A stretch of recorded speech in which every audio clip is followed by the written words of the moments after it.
Are we on? Good evening, good evening. Hi, everybody. Welcome to the stream coming to you from a hotel at Heathrow Airport. Hang on, something's happened to my camera here. Bear with me. Oh, what's going on there? That's it. Late setup. Yeah, I've got those glary glasses on again as well, so I'll try and look down. Yeah, hi, how you doing? Big day for me today, as you know. I'm okay. Do the stream, and we'll talk about it a little bit later. Okay, let's start as we always do. Just start saying hi to everyone. Then I'll be there in 2 hours. Okay. Delayed Dave, bittersweet day for you. I'm sure, Peter. I was a long marriage, 30 years, with half French, half Vietnamese lass. When it was good, it was great, but when it was bad, it was awful. Onwards, mate. Yeah, okay. It's a lady boy. I'm after Peter's my man. Okay, I won't read that out. Martin Ryder, how you doing? Mark, how you doing, Mark? Lots of input from you already. Nicholas, how you doing? All right, these are some of the older ones. Let's get through these. David Halpin, good evening, Peter. Hope you are okay. Keep the heart up, and I think of the good times to come. Yeah. I know. I'll try and talk a little bit about it today. Actually, my eyes watering. It's not from that. It's so what it is. I thought I'd book a nice hotel today. Right, you can see in the background it is a nice hotel, but there's a couple of issues I got. One with it is I like the idea that it's got a fridge. If you remember last time, I always bring a few beers with me. And the last hotel, budget hotel, didn't have a fridge. So I phoned them up. I said, do you have fridges in the room? They said, yes, we do. So I thought, great. But it's like, it's chilled, but it's not cold. And the other thing is it's really hot in here. They've got air conditioning. It's a central air conditioning, but there's no cold air coming out. It's just, I think they've turned it down to save money. There's air coming out, but luckily there's a small window. They don't normally open the windows in these these airport hotel rooms. The windows are sealed, right, because of the noise. But I've got a window that's about that big, and I'm getting some air come through it. But of course, all my neighbours can see me, but I don't care. Right, couple of super chats in already. I didn't expect that, so I'm going to say thank you to Jeff. Something for the beverage funds, as always, Jeff. Thank you, mate. I appreciate that. And Blue Trekker, cheers, Peter. Bon voyage. Yeah, thank you again. Appreciate that. I'll buy the lunch tomorrow with that. Do you know what? I don't know how the quality of this stream is going to be, because I thought they had really high speed internet here, and when I got here, they said no, we got one, and I was like, great. So I got on it, and it's like 17. I can't remember if it's KB or how they measure the internet, but it's 17, and on the phone it's like 3840, so it's really good off my phone, or good enough. But what happens, the phone can drop off. So if you get the black screen with a little white wheel going around, just stay there, because I will be sitting here, I will be back. It's all down to the signal. I'm probably all pixelated and square at the moment. I can't see. I'll get a few super chats coming in. That's cheered me up a bit. Hector Garcia, hi Peter. After watching your channel videos and live stream recaps for over a year, I finally caught a live stream. Well, thank you, Hector, and thank you for the super chat. Love it. Mark Hanley also. So there we go. 4 super chats straight in. I'm still interested in trying to get more members, okay, because I'm going to start the member streams from April. They're not going to be, I mean, they're not going to be too much different from the regular streams, but as I said to you before, in a member stream I can bring more people in and make it more of a community. So I want to say hi to who's that? Damon. Thanks, Blue. Yeah, okay, put that up there. And also hi to Frank. I'm going to say hi to Frank, who brought me down to the airport today. The reason I'm smiling is because when he had to pay for the McDonald's, I've never seen a man's hands shake so much. I mean, it was like, well, I thought he was going to have a heart attack. Only joking. Thank you, Franco. Right. Okay. Let's go back to some of these. Okay. Lost my place now. I always like to try and say hi to everyone. Real Dutch Frank, hi. Carl Weirald, how you doing? We said hi to you, Mark. Lots of input from you. Adrian Baker, morning, guys, from Sydney. Yeah, okay. Who else? So put that, but the handsome man, the mod in the house. Yeah, okay. Just finished work, Damon. Great speaking to you today, Peter. Have a good trip. Yeah, I made a mistake. I don't know why. I was coming down in the car with Franco, and I said, well, he said, what time do you get into Bangkok? I said, Saturday morning. And he says, no, you don't. You get in Sunday morning. I was like, no, I don't. I get in Saturday, because I'm on the lunchtime flight, right, tomorrow. And if you think about it, it's an 11.5-hour flight, isn't it? So if I leave at 10 to 12, it'll probably be late, but just say leave at 12, then in our time it'll be 12 o'clock when I land, or 11:30, right? We'll put 7 hours on top of that. It's 6:30 Sunday morning, isn't it? So I've lost a day. Wow, someone's been very generous there. There's Brian Mel's £25 super chat. Thank you, Brian. What can I say? I appreciate it. I really do. Honestly, guys, thanks. It's really generous of you. And I will talk about how the day went today. It was rough. I'll tell you that now. It was rough. I don't know if I'll be able to tell you because I'll tell you what, emotional. Oh, still thinking about it now. If I do start talking about it and I feel myself going to go off on one, I'm going to have to just walk away and have 2 minutes in the bathroom and come back. But I won't get too deeply into it because I can feel myself now start to well up. Right. Yeah. I'm just trying to find my place again. I'm not quite with it tonight, guys, because of everything that's gone on. And what somebody said to me on the phone earlier, a friend was said to me, look, if I was you, I wouldn't even do a live stream tonight. I'd just take it easy, go for a walk and chill. But you know what? I like doing the live streams, and for me, it's a kind of an escape, you know. And it's been a really rough day today. And I'm just, I don't, you know what? I don't think I'm going to talk about it too much, really, because it's not that side of it anyway. Mike, how you doing? You're in India. We've had a few messages back and forth. Greetings from India, Peter. 2:15 a.m. here. Hope the hotel is great. Looking forward. It is, Mike. The hotel's great, but like I said just now, it's kind of hot, you know. And it's when I take this off, I'll be okay. But I'm not going to sit here in front of you guys half naked. You know, I don't want you to get jealous when you see my ribbed body. Right, Rick. Is that Rick Bartman? Ocean City, Maryland. Can you hear the aircraft taking off? Because to open the window, I've got to open the soundproof window, else I can't get any air in. So, you know, anyway, no molding tonight. Javier, how you doing? Good evening, everyone. Hi, Peter. The very last live stream in the UK. Yes, correct. Absolutely. Perhaps for a while, I think it's going to be a great one. I think what I'm going to do, I was thinking about it tonight. Well, when I get back on Sunday, there won't be a live stream because I'm just going to get back into my apartment. I've got a huge case here. It's massive. It's like a wardrobe with a handle on it. Well, I'm going to take everything, right?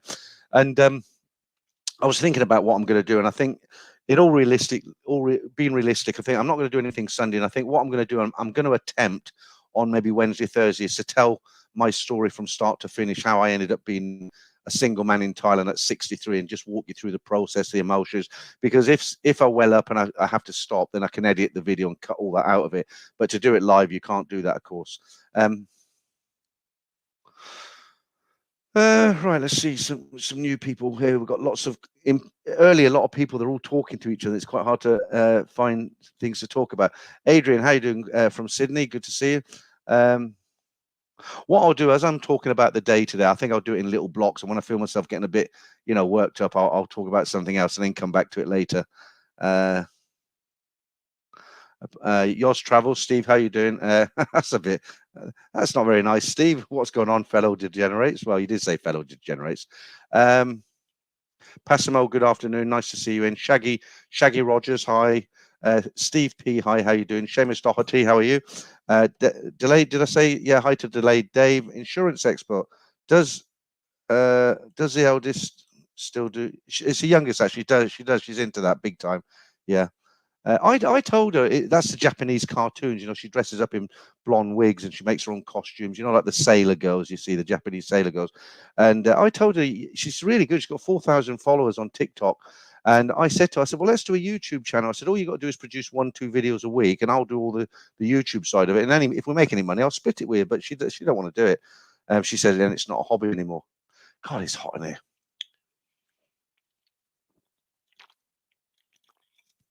Oh, and that's not cold. Matthew, I love the music. Great. Thank you, Matthew. Let's see another super chat. I think what I'll do, Mickey Berkshire, thanks. Safe travels, Peter. All the best. So I think what I'm going to do, there's a lot of comments here. I think I'm going to start from the latest ones and work back as I'll go so far behind. I was speaking to Andrew Hammond the other day, today actually. He's in a bad way. He's got an eye infection. He doesn't go back to the 30th, and he's been on antibiotics and stuff, but his eye is really swelling up. And the nurse said, if you don't get it sorted out in England, you could lose your eye. You know, so he's not in a good way. Right. Martin Ryder says, grow out of cosplay very quickly. Yeah, it's a big thing now all over the world. These cosplay, they have all these cosplay get-togethers, and yeah, it's like the Trekkies, you know, the Star Trek. Is that Colby? Morning all. Dave Travel. Yeah, I've read that one. Pat Thai. Ask for ice cream for room service. Can't do ice cream and beer. Pad Thai. I'd rather just stay warm. Like I say, when I get the shirt off, it'll be okay. It's just now. You see the beads of sweat coming on already, look. And I'm in a hotel. I'm not in a cheap hotel either. Franco, hi, where are we? Jamie296, great to see you. Peter, looking forward to the stream. Yeah, Jay Easy, good evening, Peter. Watcher from America, looking forward to returning to Thailand next month. You feel better when you get on the plane. Don't forget, guys, next month, Songkran, around the 15th, Songkran, it's the water festival. It's Chinese New Year, actually, and like Damien quite rightly said today, it's gonna be, it's going to be a big one this year, because this is the first time for 3 years that the Thais have been able to really celebrate their New Year, Songkran. So, if you're out and about, I think it goes on for about a week in Bangkok, maybe 12 days in Pattaya, 3 days in the villages. But you're going to if you go out, you will get wet. So don't wear any nice clothes out.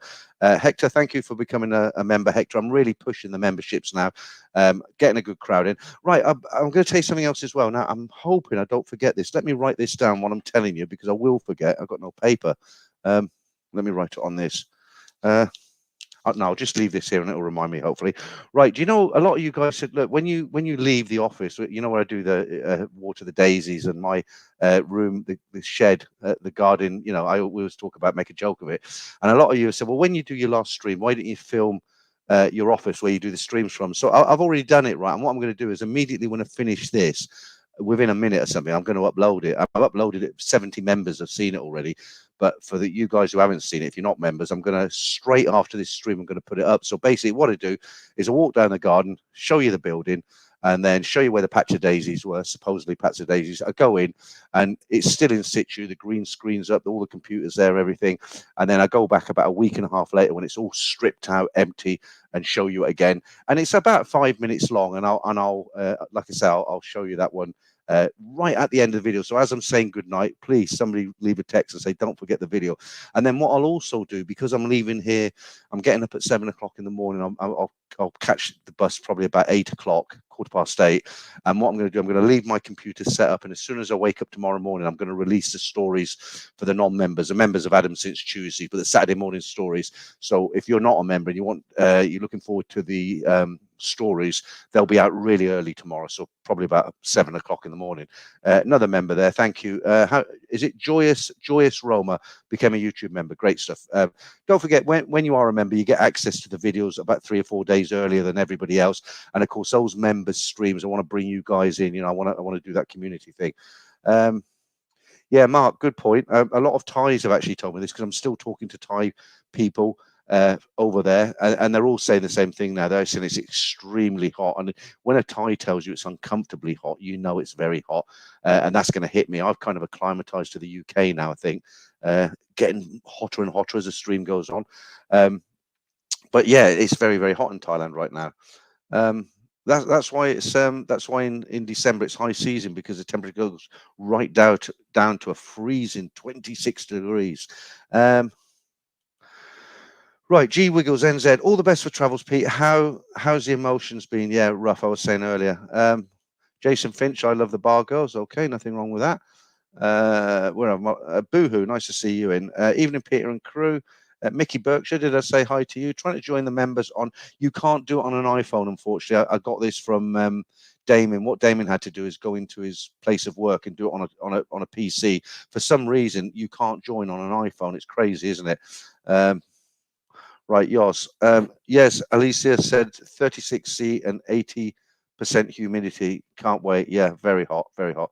Hiya, Reggae Vibes. How you doing? Good to see you in. 20 Rothmans. Haven't seen you in for a while. You kind of come in now and again, don't you? But good to have you in. Don't forget, guys, this is my very last stream here in the UK for a long time anyway. I'm not saying I'll never be back, but, Damien says it was 39 degrees in the village today. Yep. Well, you know how hot 39 is. Do you remember when it was 40 here?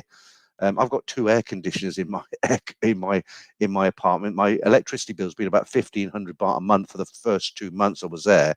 I've got a feeling that's going to go up the next couple of months. Nick's Black Eye. How was business class and what airline? Haven't been on it yet, Nick. I'll do it tomorrow.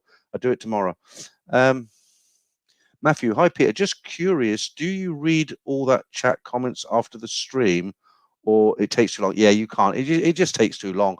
What normally happens is I do a lot of preparation. I haven't done any preparation tonight. I've got one manga minute from 2 weeks ago because I just figured if I need, the thing is when you put up a competition or a manga minute, let me just say thank you to Christopher Tate, another new member there. We'll be up to 100 soon, and then when we start in April, it'll be great. I get all you guys in.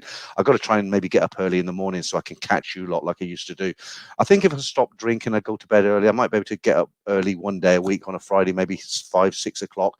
Maybe do the stream about 8 p.m. UK time rather than 5 p.m. I'll make the effort. Now I forgot what I was talking about, like I always do. No, there's a lot of preparation goes into the streams with the competitions and all the rest of it. And what happens when I say good night to you, I have to continue to do more work. I have to monetize the video. The adverts that come up, I have to put the placements in there, because if you leave it to YouTube, they put an advert every 8 minutes. People just get fed up of watching it. So what I have to do is I have to wait till it lets me do that. It normally takes about 40 minutes. So I'm messing around for 40 minutes, and then I do that. And then I've had a few beers by then. I'm about pretty pissed by then. Okay. So, hi, if you just joined us, 3:27 in, not bad for the first 18 minutes. Okay,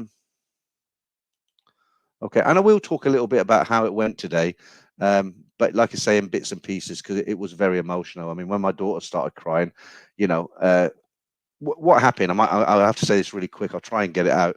Let me just get rid of that. Yeah, so what happened. I mean, today was the completion day, and it all went through. We had a company called North Ants Removal come around with 2 vans.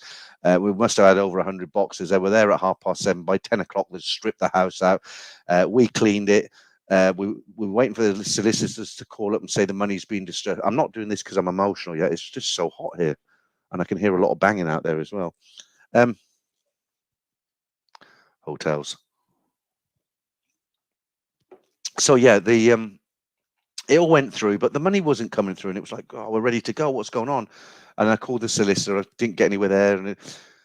So anyway, I said to my wife at 12, because what it is, she's bought a brand new house and she has to pick up the key from a sales office. And I don't know if it's open after 1. I don't know if it's open on a Sunday, which it probably is, but I didn't know. And I said to my wife, I said, if I was you, I said, I'd go round there, because, once I'm gone and the key's been given back to the estate agent for the new people, I said, if you can't get into that house tonight, I said, you're in the shit. So she says, yeah, all right, I'll go round there. So she went round.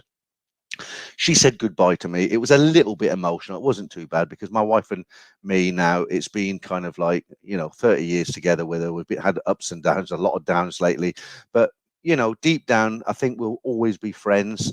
And I think she knows that as well. I had a very emotional telephone call with her this evening about an hour ago, which was, heart wrenching. But anyway, so she went off. And she had a little bit of a blubber. I felt a bit sad, but take care of yourself, normal sort of stuff. But it wasn't too bad. She went off, and that was it. So I was left with my 2 girls in the lounge, and then we got the call. Yeah, the money's gone through. She's got the key. She's able to move in. And they said, okay, we're going. So they both drive. They had the cars outside, and I said, well, hang on, I'll do this. Wait for me at the car. I went out there, and of course, my eldest broke down and started crying. That's the one I always fight with, And then the youngest one started. So of course, I started then, didn't I? Grown man blubbering on the street. And I tried not to, but I couldn't help it. And of course, they went off, and I went inside, and I couldn't stop. For about 2 minutes, you kind of feel embarrassed because you're a man, right? But that's just how it is. So I knew it was going to be rough, but it wasn't as bad as I thought it was going to be. But what happens now? I've got the memories of, oh well, if I'd done this, maybe that wouldn't have happened, or I've got to move on. And I knew it was happening. And the thing is, it's like I said to my wife. I mean, now I can look in the mirror now and say, well, I've gone to Thailand. Yeah, it didn't work out, but I've left her in a very good position. She's got a brand new house, nice 3-bedroom house with a garage. It's all paid for. She's got my daughter, she's got a nice car, Merc, and I can go over there, hold my head up and say, well, I've left them in a nice position, and the one thing that really got to me tonight on the phone, no, I can't tell you that. I got to stop now. Maybe come back to that later. All right, let's go back to the comments. Steve Hayes. Glad your house sale went through. Best of luck with your new life. I'm starting on a similar journey to you, so watch them with interest. Yeah, Steve, I will do that video. How I've just been talking now, I'm going to do maybe a 30-minute video, or I might do 2 30-minutes, episode 1 and 2, because I can cut out if I feel like I'm going to start breakdown. It's, life is, oh, God, Anyway, a lot to look forward to. Yeah, Matthew says, I hope when you've settled in Thailand that you can invite your kids over to visit you Talking by Sky. It's not quite. Yeah, well, they actually said to me, they said, we'll come and visit you in November, Dad, but you need to send us a ticket. Typical banker dads. So yeah, there's still a relationship there. That'll be fine. Reggae vibes. Have a shot of whiskey. Well, I'm all geared up for later on. Frank Travel said it's so sad. Life is sad, isn't it? But I consider myself very, very lucky because there's guys in the same position to me and they're not going to Thailand. I mean, I'm financially stable. I'm not rich, but I'm doing okay. And there's guys in England who are in exactly the same position as me, but they're postmen or they drive a van and they've got a limited income and they can't come to Thailand and enjoy the sunshine. So what happens with them? They end up, the wife gets most of the money. It's an ugly end to the marriage. They lose most of what they've got, and then they end up living in a rented one-bedroom shitty flat on some council estate, working to pay for the kids or whatever. So that's not the position I'm in. So although it's a sad day, I mean, it's actually, I feel very privileged. Not privileged, that's the wrong word. I feel very lucky that I'm not in that position. I'm going to get on a plane tomorrow and I'm going to one of the best countries in the world. I've got my apartment there, I've got friends, so it's not so bad. It's not so bad. I definitely don't want anybody kind of feeling sorry for me. Hi to is it Cape Tonian? Yeah, how are you doing? Nice to see you in. Mianoi, second wife. Fair play to you, Peter. It's emotional now, but it's for the best. Yeah, I know it is. I know it is. And this is a conversation me and my wife had. And she said something to me very nice tonight, but I can't say. It's not I don't want to tell you, but I won't be able to hold back if I tell you that, just thinking about it. Right, we'll move on. We'll talk about something else because it's not about me. It's a stream. We'll see what you guys are talking about. Mike Saunders, hi Peter. Good luck with your new chapter in Thailand. Well, shows you to cared if they cried. You think they will visit? Well, yeah, definitely. Okay, the real Dutch Farang, 35 CL whiskey, faced. Yeah, it. I know I haven't said this for a long time. I'll say it now. It's been a long time since I said this, but it won't be a long one tonight because I've had a really, really long, stressful, emotional day. I've been up since 6 o'clock this morning. I haven't had a kip. I haven't had a rest this afternoon. I'm really tired. I've got to get up early tomorrow morning. I've got chest pains, not because I'm going to have a heart attack, but I've got this huge bag and it's on wheels, but sometimes you have to pick it up a step or something. We put it in the back of Frankel's car. And yeah, I've got a little video here. This clip is 45 seconds long. And what this is, it's me leaving the house for the last time. Frankel, then I get in the car. We hit the motorway. Frankel says, it's only 45 seconds long, but this was what it was like today for me, if I can find the clip.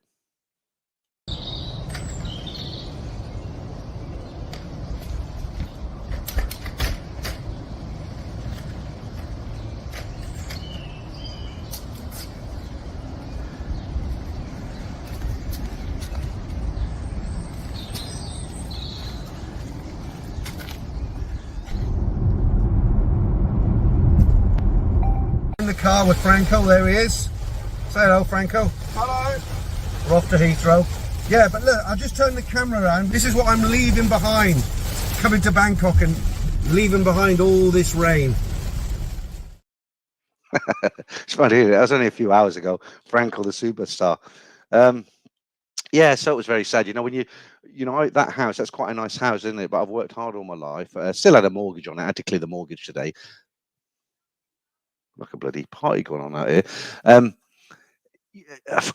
Yeah, it was a nice house, but it's a really strange feeling. Like I know right now, what time is it now? It's 9:20. I know somebody's in. It's not my house anymore, is it? But there's a family in there. There's a couple of teachers with a couple of kids, and that's their house now. And after having that house for 18 years, it's really hard to get your head around it, But it's done now. Joe Pett says, "Nice car, Range Rover." Yeah, he's a bit of a showboater. His old Franco, right? A real showboater. Christopher, yeah, he all say nice Range Rover, nice car, Franco. Franco's a stunner. He's single. Franco's actually older than me. He looks young for his age, doesn't he? He's I'm 63 next month, and Franco's a bit older than me. Right. Tonto, all my bags are packed. I'm ready to go. Yeah.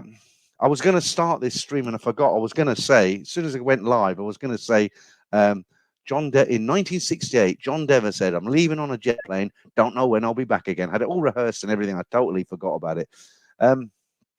Paul Hoskins, yeah, it's always difficult to say goodbye. It's the same in Thailand, isn't it? You can't kind of compare it to what I went through today. But, when you're with a bar girl for 3 weeks, you've been with her every day and you get closer, and then it's that time to say goodbye. It's difficult even for that, isn't it? Uh, Thank you, Don 1560. Uh, yeah, Steve, absolutely. Mianoi, thank you.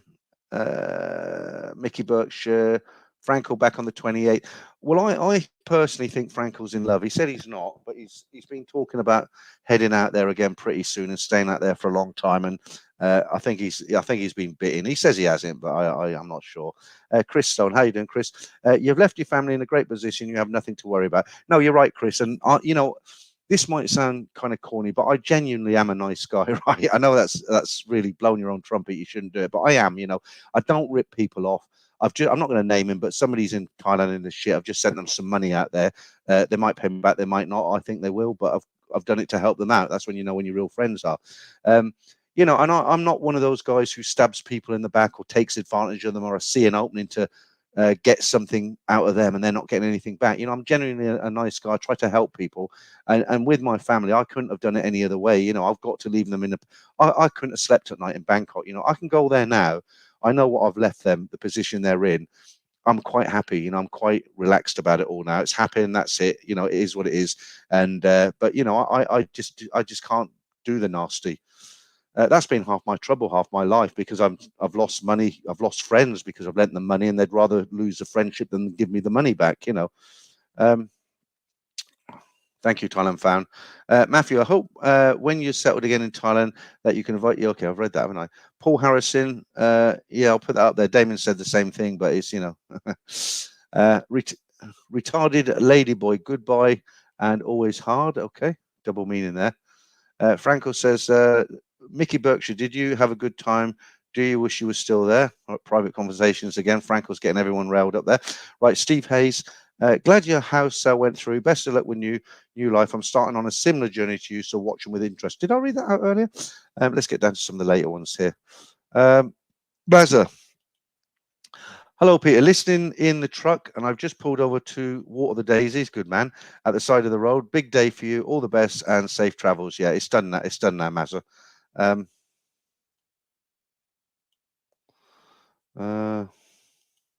Right. Real Dutch Frank. Lending money. Good old friend. Yeah, it's amazing, isn't it? Some people. I remember when I was in India, I met this guy in India, and he came across as really genuine. I met him there, and I hung out with him. He had a suite in the hotel. It was in the Taj for about a month. And one day he said to me, he said, "Oh, I'm waiting for some money to come through. It hasn't come through. I don't like to ask you, but could you lend me a little bit in local money? They used to have two currencies." I said, "Well, how much do you want?" He says, $500. That'll do it. And I knew the guy really well. I used to eat with him. He invited me up to his suite, and I lent him the $500. He checked out. I never heard or seen him again. It's unbelievable for $500. Gary Hughes. Most of us have worked hard, Peter. Someone stole 12,000 from me, though. That's a lot of money to lose, isn't it? A hell of a lot of money. I tell you what pisses me off, and I'm not blaming them. Hang on.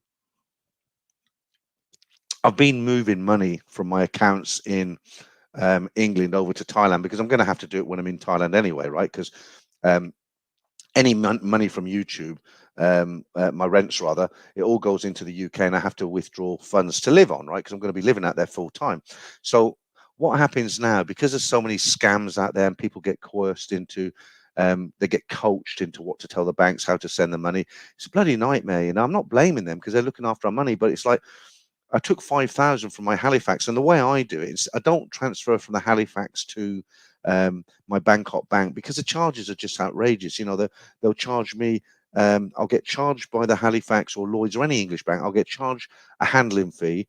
Then I get charged a converting fee for converting it into Thai baht. Then I get charged another handling fee. There's none of that with Wise. On 5,000 pounds, I was charged £28. That's it. No conversion fees or anything. So the way I do it is I'll take 5,000 from my Halifax, transfer it to Wise, and then from Wise I transfer it directly to Bangkok Bank, and it gets there in a day. But what happens now is like I transferred the first lot of 5,000. I've transferred £15,000 in total over to Thailand, okay, which hopefully will last me the best part of a year, and or a little bit less. But it was just horrendous. I did the 5,000 and I pressed confirm, and I had a message. It says, "We need to talk to you about your transaction." So I phoned them up, and the woman I had, I won't tell you what country she's from. She lives in England, obviously, but she wasn't. Well, she could have been English, I suppose, but she's got a strong accent. I was 45 minutes on the phone with her, and she was just asking me ridiculous questions. And I know they were ridiculous because I did another 5 grand the next day, and I got an English bloke on there, a guy who speaks like me basically, and it was 10 minutes, and he was just like, "Okay, you haven't been coerced, have you? Nobody's phoned you up. No, your account, yeah. So you want this money to go out? You know, it's non. If you lose it, that's it. Yeah, I know that. It's my bank account. Okay, mate, fair enough. That's gone through. That was it. It's easy, right? But this other woman, she was asking me. I got really reared up. She nearly cut the. She said I was rude because she really got me wound up. I understand the security side of it, and they've got to say like, nobody's coerced you, have they? Or, you sure you want to send this money? Is it your decision? And no one's got access. I understand all that, but she was saying to me like, so why do you want to move this money from this account to that account? And I was like, well, it's my money. The Halifax is my account, and the Wise is my account, and I want to move that money from there to there because I want to do something with it. Yeah, but why? Why can't you just pay it from the Halifax? And I'm like, it's got nothing to do with you. It's not your business, right?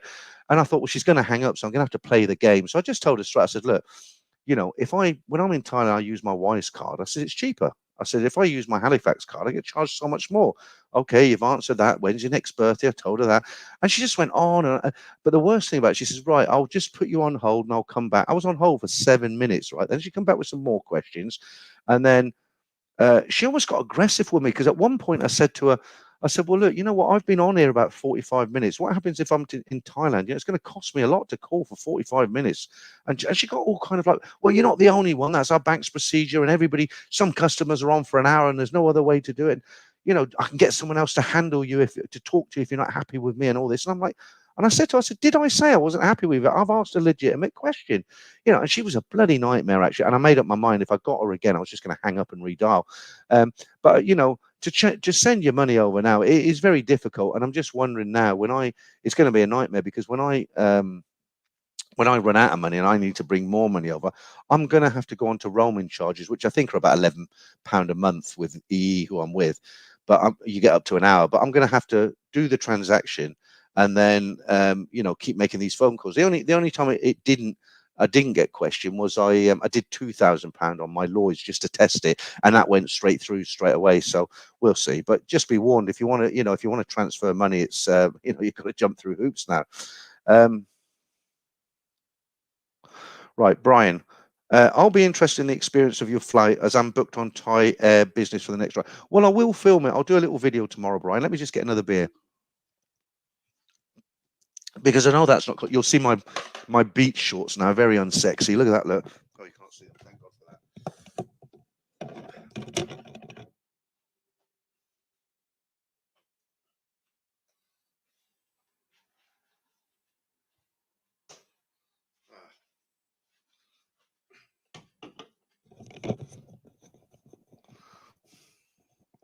It's just not cold. Anyway. Yeah, what I plan to do, Brian, obviously you can't, you've got to be careful when you're going through the airport. You can't be filming immigration, security and stuff like that. They won't like that. But what I will do, once I'm checked in, I'll try and make a little bit of a video getting onto the aircraft. I'll film the seating and I'll obviously film the controls, the food, what food you get, because you get a 5-course meal, don't you, with real cutlery and everything. And yeah, I'll do a little video. I'll do a little business class Thai Airways, and if you're interested, you can have a look at that. Martin Ryder, Peter's thong. I don't wear a thong. Stephen Forex. You can select the slower transfer with lower fees, or what? You can select the lower transfer with lower fees on Wise. Yeah, but I don't want to keep going on there because when I wanted to bring over £15,000, I didn't want to go on there every day. I just wanted to get it done and dusted. Once I got over the first one, because I was annoyed with that woman, she was the worst one out of all of them. But the other two were fine. It took me 10 minutes, and they were just like, "You sure you want to send this money? You know you won't get it back if you lose it." I'm like, "Yeah, that's fine. It's my account. No one's coerced you. No." And yeah, easy. Okay. Stephen, are you a member yet? Because you should be. You've been in the stream a long time. It's only $4.99. I'd like to see you in the member streams. I can't remember if you are or if you aren't. Real Rennie, sorry for late arrival. Looking forward to a great stream. Oh, you've missed the main event, Real Rennie. I was telling you about what an emotional day I had with my kids and the tears and all the rest of it. Oh, well, you missed that now. Right. Only in Thailand. I have a Wise account. I've never had a problem, but saw a story about a guy that had lots of problems with Wise. So today I looked at Wise reviews. Wish I had not looked now. No, I mean, look, what you got to remember, people only write reviews when they're unhappy with a product or a room or something like that. It is, you do get the odd one say, yeah, it was fantastic, but most of the reviews you get, when you're dealing with a massive company like Wise, they're going to have a percentage of people who are not happy with their service. Right now, if they've got 500,000 customers and there's a 0.5%, I don't know what the figure is, but that's quite a lot of people to leave bad reviews, isn't it? I can tell you honestly, I've been sending money with, they began as TransferWise, okay? They're now called Wise. I've been sending money with TransferWise for years, literally years. It's only a year or so ago, maybe 2 years now, that I actually got the debit card. I find it flawless. You know, I've now 3 times I've sent 5K to them. I can all the time, I can go on their app, I can see where it is. We've received your money, we're processing your money. We'll send it out at 3 a.m. Thai time. It will be in your bank 7, and you can watch the whole thing away. And honestly, mate, I'd recommend them to anybody. I've never had a problem with them. Right, Damien, God, it's hot in here, it really is. Right, Peter, you're going to love the flight, business class. I would love to see your face when you sit down in the seat. Well, I've watched videos. I know what to expect, Damien, and we've had this discussion lots of times. It's not like they're gonna pull back a curtain. It's going to be like, wow, you've got that. I mean, I know what to expect, but yeah, it's nice. You know, it's nice. I've treated myself to this hotel, but it's like a bloody sweatbox, you know. I'd give them a piece of my mind, but I can't afford to lose it. Right, fellow traveller, do you hold all right, let me put that up. Do you hold your money in Wise, or do you transfer it to your local Thailand bank? Yeah, I transfer it to my Thai bank, but I do hold some money in Wise. So the way I do it is, I'm keeping £1,000 in Wise. It just sits there, and the reason for that is if I ever had an issue, I went off somewhere, I had a problem with my Lloyd's card or I use my ATM, my Bangkok bank now, and if I haven't ever had an issue and I really needed some money, then I know I've got 40,000 baht on this card, and I just use it as a backup. That's all I use it for. But in answer to your question, I send money from my Halifax or Lloyd's in the UK. So say I send 5,000, I'll send it from Lloyd's to Wise, and then from Wise to my Bangkok bank, for the simple reason the charges are less, and it just goes flawlessly. I mean, I was really lucky when I sent the 5,000 the other day. The baht was 42 baht to the pound. I got 200 and how much was it? I can't remember how much it was, but I sent it today and I got 1,800 baht less than when I sent it the other day, because it was £5,000. It made that much of a difference. Jason, how you doing? Good to see you in. Hi, Peter. I've been using Wise for a year and no problem, even sending money to my Tirak. Yeah, and in fact, I know a lot of guys, well, a few guys who have got the card, and I think I recommended it to you, Jason, guys who get the Wise card, and it's just a backup. I don't want to get up again. Let me see. I'll show you what it looks like. It's the most ugliest card you've ever seen. You'll see the shorts.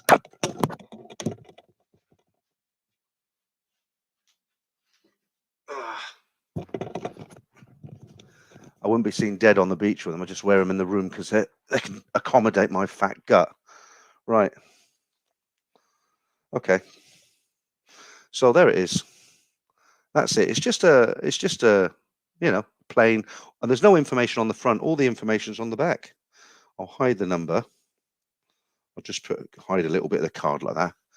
But you see, that's what it looks like. All the number and everything's there. And yeah, there's £1,000 on that. But I don't use it. It's just backup. Oh. So yeah, I'll be right. Okay. Nicholas already sent the number, Pete, via email for Wise. Okay. Look, I'll tell you what, I'll be honest with you. Why do I keep saying that? I'll be honest with you. It's like I always lie before I say something. I've actually got an affiliate link. Every single video I put out, there's an affiliate link. Let me just get rid of something. Every single video I put out, there's an affiliate link to Wise. I say, Wise is a good company, blah, blah, blah, click here. And I do get a small bit of commission. If somebody clicks on it and they sign up with Wise, I think last month I got $40. A month before that, I got about $50. So it's a little bit of money, but the reason I put the link on there, because it is good information. If you're a frequent traveler to Thailand, I really recommend you to get Wise. You don't have to go to my link, go to their website. But they are good. Right, check band. Reminder to everyone to know the deposit amounts that are guaranteed by the government. It's 85,000, isn't it? Above that limit, if your bank collapses, you might lose. I believe it's 85,000 per bank, and that's the reason that if you're I never need more than one bank account. I've got several bank accounts, but it's not for that reason. Yeah, I'm pretty sure you're covered up to 85,000. So if the bank collapses, you'll get that money from the government. But what people do, if they're they've got a bit more money, they'll open 2, 3, or even 4. If they've got 85,000 times 4, whatever that is, they put it in 4 separate banks. So if all 4 of them banks collapse, they got the money. So yeah, you're right. 85, I think it is. Jam Jar Johnny, I haven't seen you for a while. Good to have you in the stream. Even in all, I'm on late parade tonight. Good stuff. Alan Potter, if you could just hold that card up again, but put your finger in a different position. I didn't get the 16 digits. No, exactly.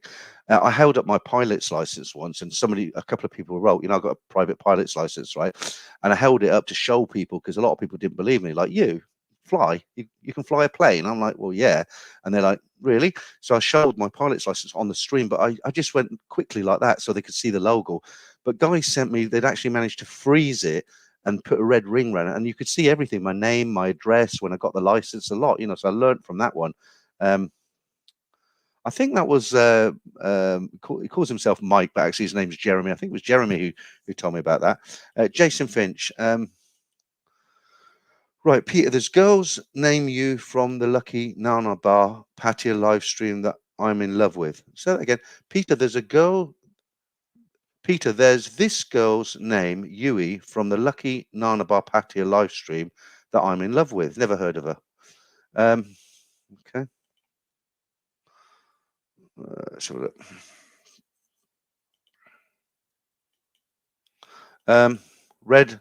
Red Zapone. Hey, you changed your name. Oh, Rob Zapone. I thought it said Red. Good evening, Peter. I'm back and suffering with the Pattaya blues. You had a good trip, didn't you? I called you when I was in Bangkok. You were in Pattaya. You were having a good time. You will have the blues now. Look at this horrible weather we're having. Good to have you in the stream anyway. Yours Travel said, not a chance I'm getting in a plane you're piloting. I can fly very well, thank you very much. But not one of these, obviously, just a single piston engine. Only in Thailand. When in Bangkok this January, I used my Wise card to pay for everything, including shopping, fast food, Lazada, mail order, etc., and never had to use an ATM in 3 months. Yeah, it's great.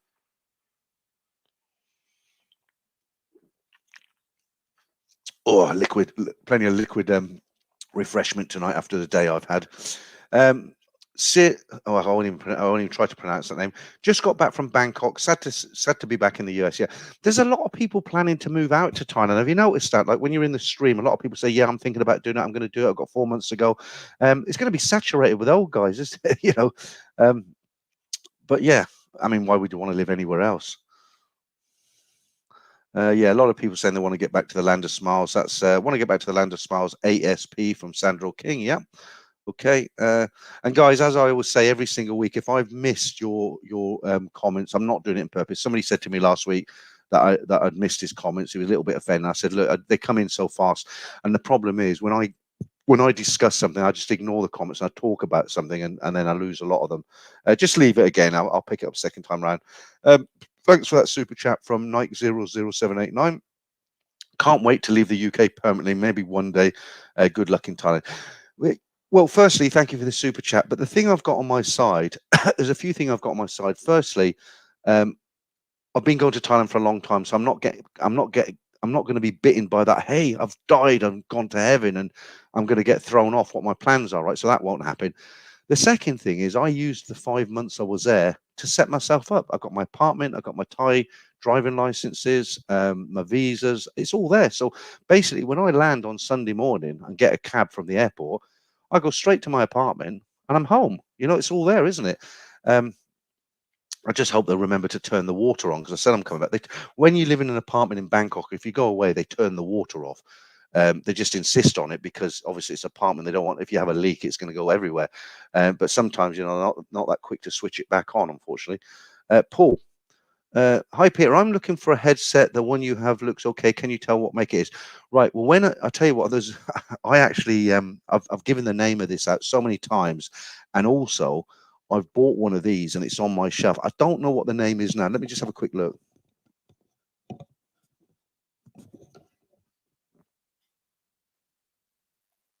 Is it going to focus? Voice Joy. It's a Voice Joy. Ducky.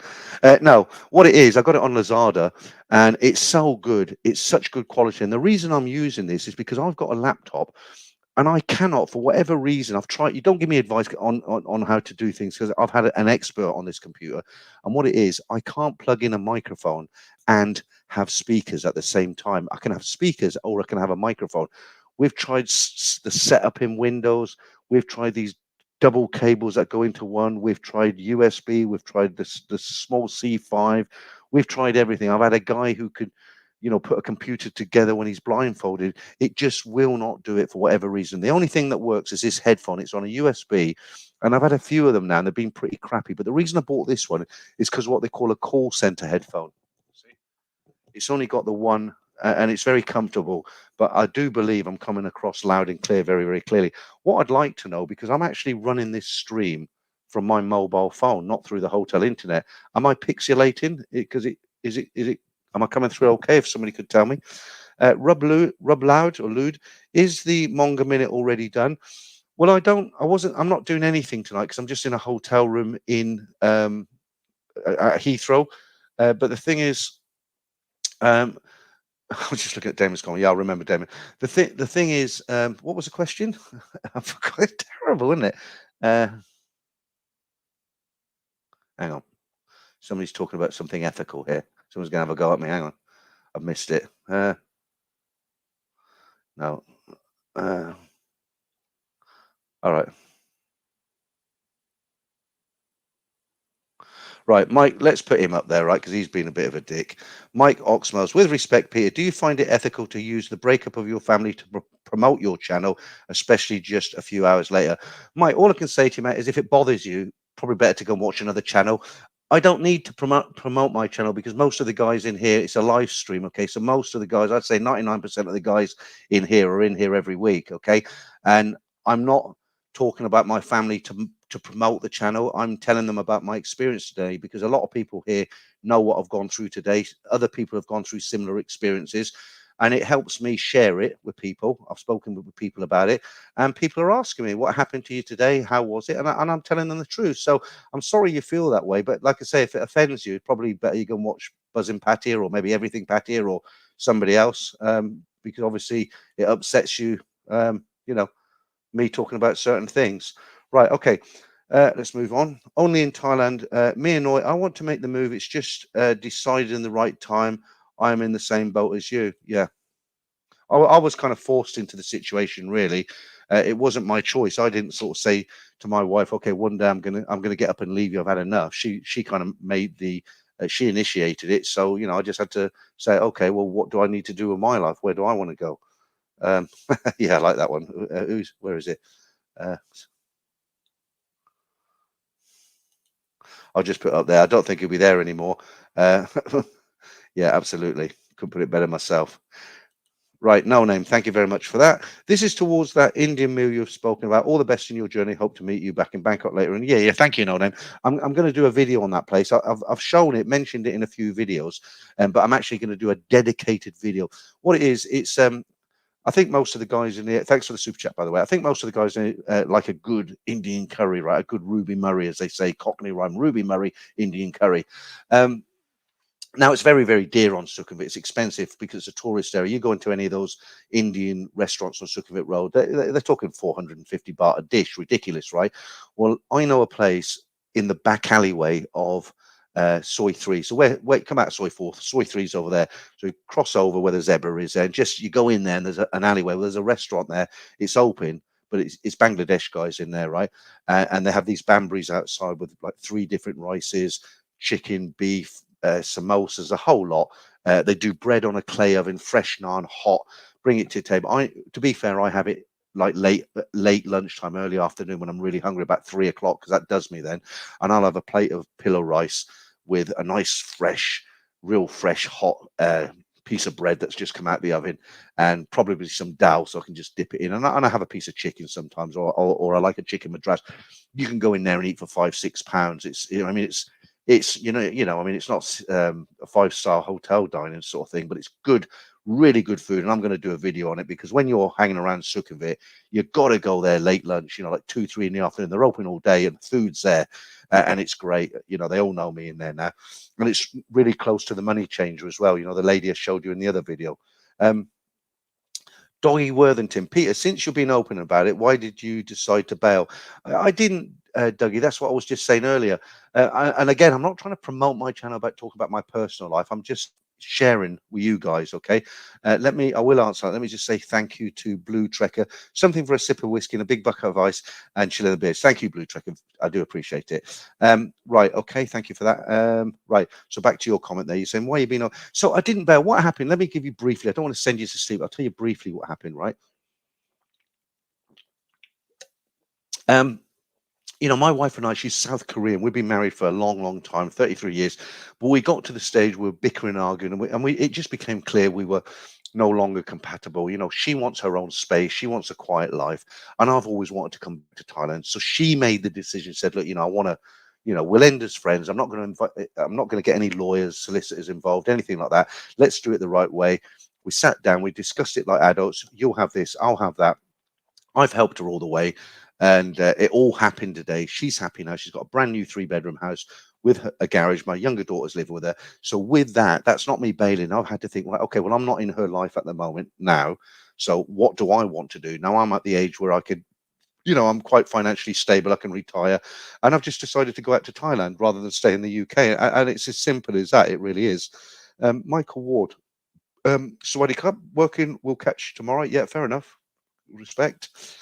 Russ Thomas, Peter, what is the name of the Indian place? I don't think it's got a name. It has got a name, but it's Arabic. It's an Arabic, you know, because it's the Arabic Quarter. I don't know what the name is, but that's going to be one of my first videos when I go out on patrol, as it were. That's going to be one of my first videos because it is really useful, you know. I mean, a lot of people know about it, but there's a lot of people. I watch other YouTubers and people will go, they go to restaurants that everybody knows anyway. You know, I'm not criticizing them, but they'll be in Pattaya and they'll say, I'm going to go to Nick's Fish and Chip. I don't know if there's a Nick's Fish and Chip shop. I'm going to go to Nick's Fish and Chip shop because I've heard it's good. Everyone knows it, right? And they're there, yeah, this cod looks really good. And that's what it is. But, you know, when you're hanging around Sukhumvit, thank you, Steve P, for the super chat. Everyone looking after me tonight. Thanks very much. Thank you. Um, you know, when you're hanging around Sukhumvit, it's expensive because it's geared up for the tourists, and you've got to know about these places that are tucked away. Now, you don't want to go and eat in some shithole just because it's cheap, right? You're there to enjoy yourself. I've got no affiliation with this place, but I think it's that good. It's that good that I'm always talking about. I go there 3 times a week. I've been there with Jason. I've been there with what was his name? The other guy, I forget his name. He'll come in a bit. Bernie. I was with Bernie. Went there. Everybody who says let's meet up for lunch, I say let's go there because one, it's going to be cheap, so I don't want to kick them in the balls, right? Because they're buying lunch for me. Secondly, they always love it and say I'm coming back here again. And thirdly, it's great. But I don't know what the name is. It's weird, isn't it? I should know what the name is. Um, yeah, boohoo. You know about me and the garlic, right? Mark Hanley, Mermaid Kids Foundation, I think it's called. Okay. Okay. I know what I was talking about. Somebody asked me if they'd missed the Manga Minute, didn't they? And I went straight off on another subject. I don't normally do Manga Minutes and competitions and all the rest of it, but I've got a Manga Minute from 2 minutes ago just to break it up because, you know, if I need to go for a pee or get a beer or just need 2 minutes to chill out, then I put that on and, you know, nobody complains about the Manga Minute, do they? Right, Rob, thank you, mate. That's very generous of you as always. Treat yourself to a Ruby Murray and a pint. Ruby Murray, Cockney Sliming rhyme there. Rob's a nice guy. I'm not just saying that because he left me a super chat. He actually ran the stream once. I don't know if you remember. Rob came into the stream, and my internet went down, but he was still on it, so he just kept talking, kept everyone, you know, there. Did a great job actually. Most people would have bailed out. Yeah, thanks for that, Rob. And Michael Ward. Oh, I was piling in tonight. Look, blimey, have a drink on me at the airport. We'll do, Michael. I might get pissed tonight. You know, why not? Last stream in Thailand, and one from Kevin Mag there as well. Sorry I'm late to the party, Peter. Not sure how much I missed. Have a safe flight. I've talked a little bit about what's gone on today, Kevin. Someone had a go at me because I said I shouldn't be doing it. Reggae vibes, blimey, you good guys. Look at the big smile on my face. Look, well, have a good lunch on me when you're back in paradise. Thanks, Reggae vibes. I really, I've got to stop saying I appreciate it, but I don't know what else to say. I do appreciate it. You work hard for your money, don't you? Like I do.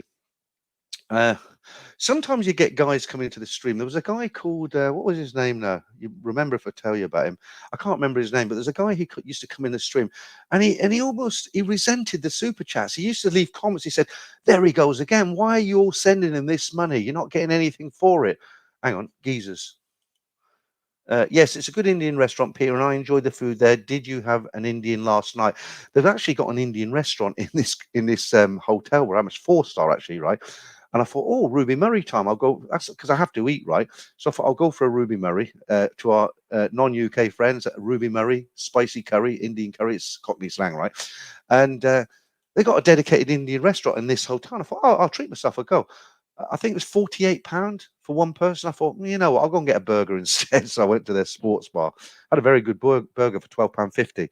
Um, Yoz said, restaurant in Onan called is it Kodam Kitchen? The restaurant, you always have to book. Unreal food. Can't wait to be in their room.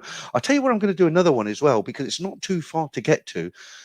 Where Villa's supermarket is on Soy, I think it's Soy 33. You catch your train to the Emporium. So if you're, it's worth catching the train. It's one stop, right? Or is it two stops? No, I think it's two. Could be three stops, right? So what happens? You get on at Nana, presuming you're hanging around Nana or Tongloy. You go to the I forget the name of the station, but it's where the Emporium is on Soy 24. Well, you come off on the other side, and as you're walking towards 33, there's a Thai restaurant. It's like a shop. Brilliant.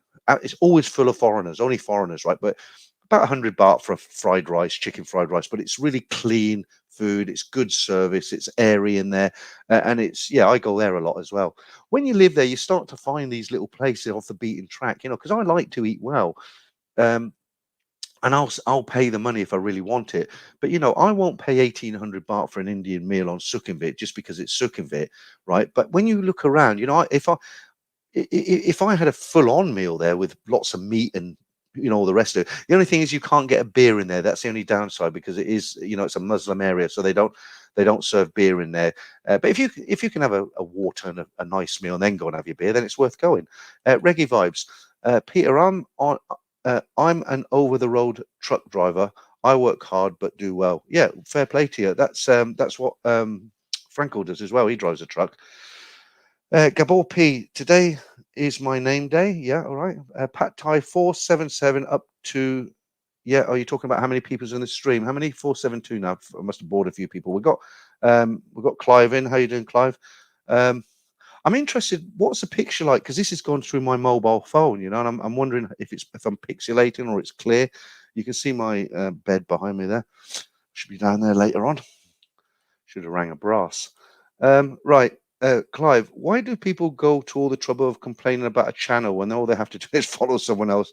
Weirdos. Yeah, I always say that as well, Clive. It's really weird. You know, like I was talking about the guy who resented the super chats. He kept leaving comments and he was saying, "Oh, I should start a YouTube channel. Look at this guy. He's raking it in." Uh, and then another super chat would come and say, "Someone's just sent him 10 quid. Are they mad?" You know, and he'd be leaving all these. I blocked him in the end because I left him there for a while because it was quite funny to watch him. But after a while, I just blocked him. Okay, Stephen X, picture quality crisp and clear. Okay, great. If it becomes like, if sometimes the phone will drop out, if you get the white wheel and the black screen, don't bail out because I will come back. I'm just sitting here waiting for it to come back again. John Atkinson, anyone used the Tika place on Soy Bacau opposite Honey Corner any good? I don't know that one. No, I don't know. Maybe somebody else can put that in the comments. Picture and sound great. Thank you. Eric T. Uh, if you don't mind me asking, how old are you? Because it takes guts to make a big jump like that. I didn't have any choice really. You know what? I'm 63 in April. Right now I'm 62. I'm overweight. I'm going to get fit when I get there. I've got a gym in my condo, right? Um, it isn't really any guts for me because I know the country like the back of my hand, right? I've been going. I was 91 when I first landed in Thailand. I spent 2 years in Khon Kaen. I lived in Pattaya for 3 years. I had 7, 8 different addresses in Bangkok. You know, so I know it's not like I'm going into something new. For me, it's like, yeah, I'm in Bangkok, and you know, it's normal. You know, it's not like I'm going to live in like some Middle Eastern country where you can't even get a drink. You know, I mean, I'm going to Thailand. It's not exactly a big deal, is it? But what is the alternative? The alternative is staying in a you know, a one-bedroom flat on a shitty council estate and been depressed. So yeah, why wouldn't I go? 20 Rothmans, suggestion, take duty-free wine with you. It's harder to get over there. You're in Jay, so fill your boots, have a great flight. Yeah, thank you. Great. Thank you for that super chat as well, 20 Rothmans. I appreciate that. And just on that one, I've got a bottle of Harvey's Bristol cream for Simon, right?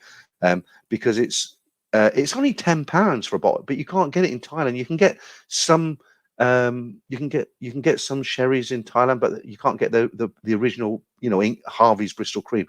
So I've got a bottle of that. But by the time I put like 10 layers of bubble wrap on it, it takes half the suitcase up. I can't not take him it, Damien, thank you very much, mate. A little something towards a breakfast in debt 5 for Sunday morning, Peter. P.S. Get your money out, Franco. He was all right, Franco. No, with that sort of money, Damien, I can go and have a breakfast in I won't go to debt 5. I'll go to Monsoon or Viva. Or even no, I'll tell you, I'll go and get 4 Indians from the place I was talking about. Yeah, cheers, 20 Rothmans, and cheers, Damon. Okay, yours travel said. Do you know what? I like sherry, Steve. You put sherry, that's a bird's drink.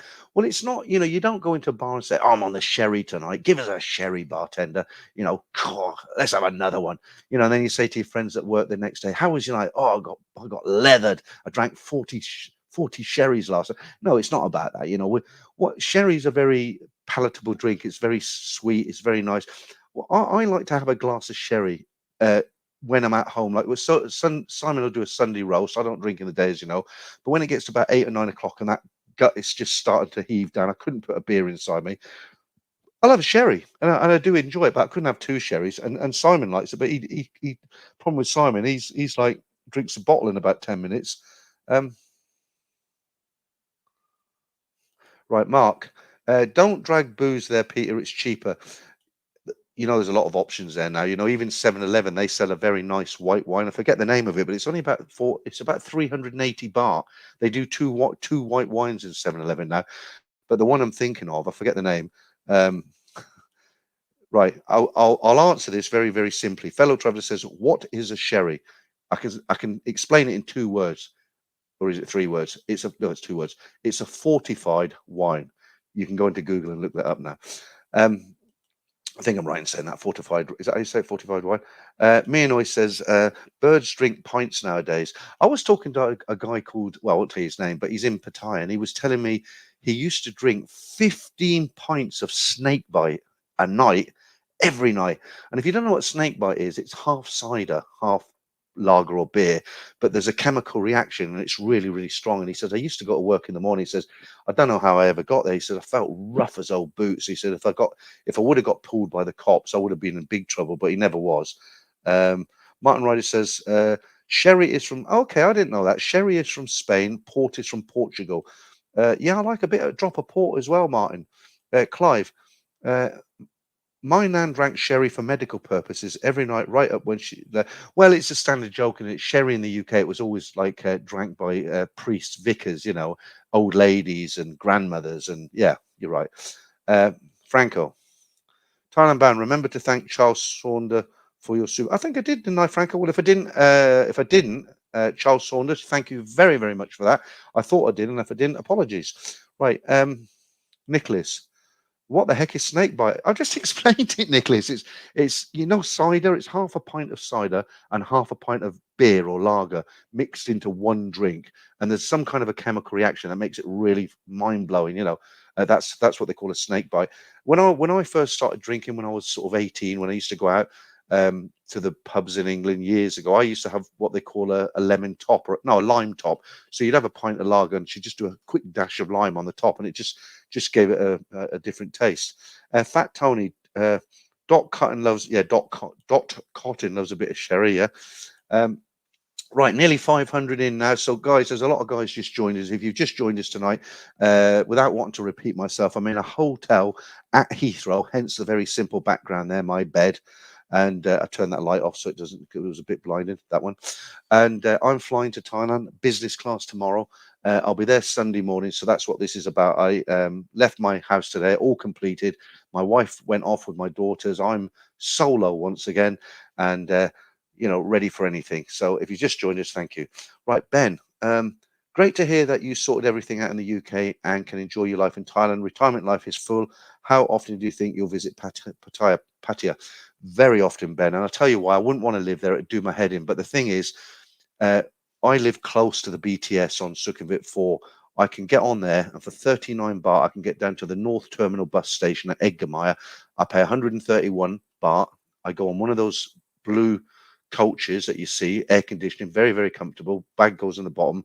When I get there, I get a Bolt motorbike, put the bag in the front of the little bag, little suitcase, and I go to a hotel, and I do it very, very often. I don't go down there to party like when I was younger.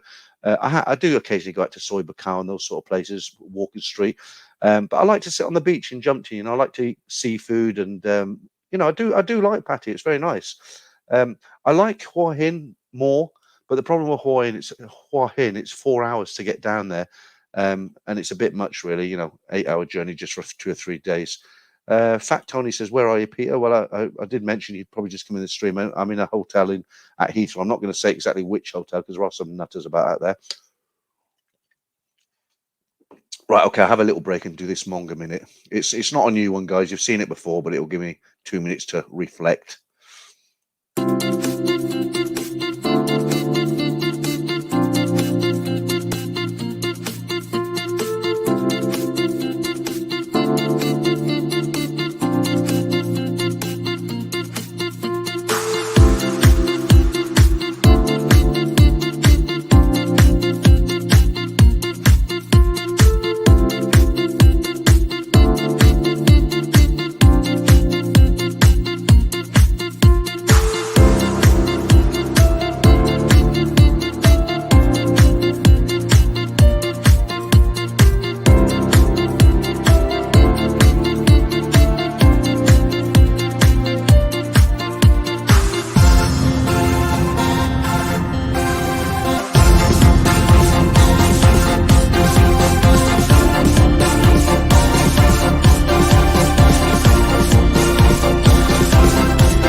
Okay, all right. I didn't do a lot of reflecting, but I did do a lot of peeing while that was on.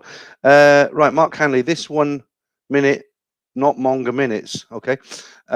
Jeff say, throw Peter in a safe ring. He might be drowning. All right. Paul Scarth. Come on, Peter. Did you take any vids or photos of your garden shed? Yeah, exactly. You come in late, right? Because I've done it. I have. And if somebody reminds me when I'm saying good night, I'm going to release it straight after. I've got quite a lot of members now. I've reduced the price and I've got rid of the silver and gold member. I keep talking about it because I want to get lots of new members for the stream, right? It's $4.99 a month now, the member stream. I'll plug that whenever I get a chance. But in answer to your question, yeah, I did. I filmed the patch of grass where the daisies were. I filmed the room supposedly where I'm working, and I went in there when everything was in situ, the computer, the monitor, everything, explained everything. A week and a half later, I went in and filmed it all again, and it was absolutely gutted. And it's only 5 minutes long, but I'm going to release that as soon as this stream finishes in about maybe, I don't know, 45 minutes, something like that. But to anybody who came in late, I'm going to show this again. This is a 45-second clip of me leaving my house for the last time, getting a lift down here with Franco.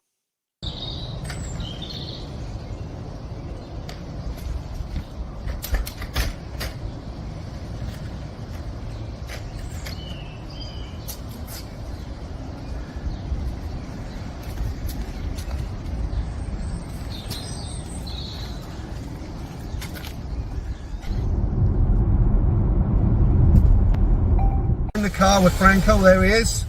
Say hello, Franco. Hello. We're off to Heathrow. Yeah, but look, I've just turned the camera around. This is what I'm leaving behind.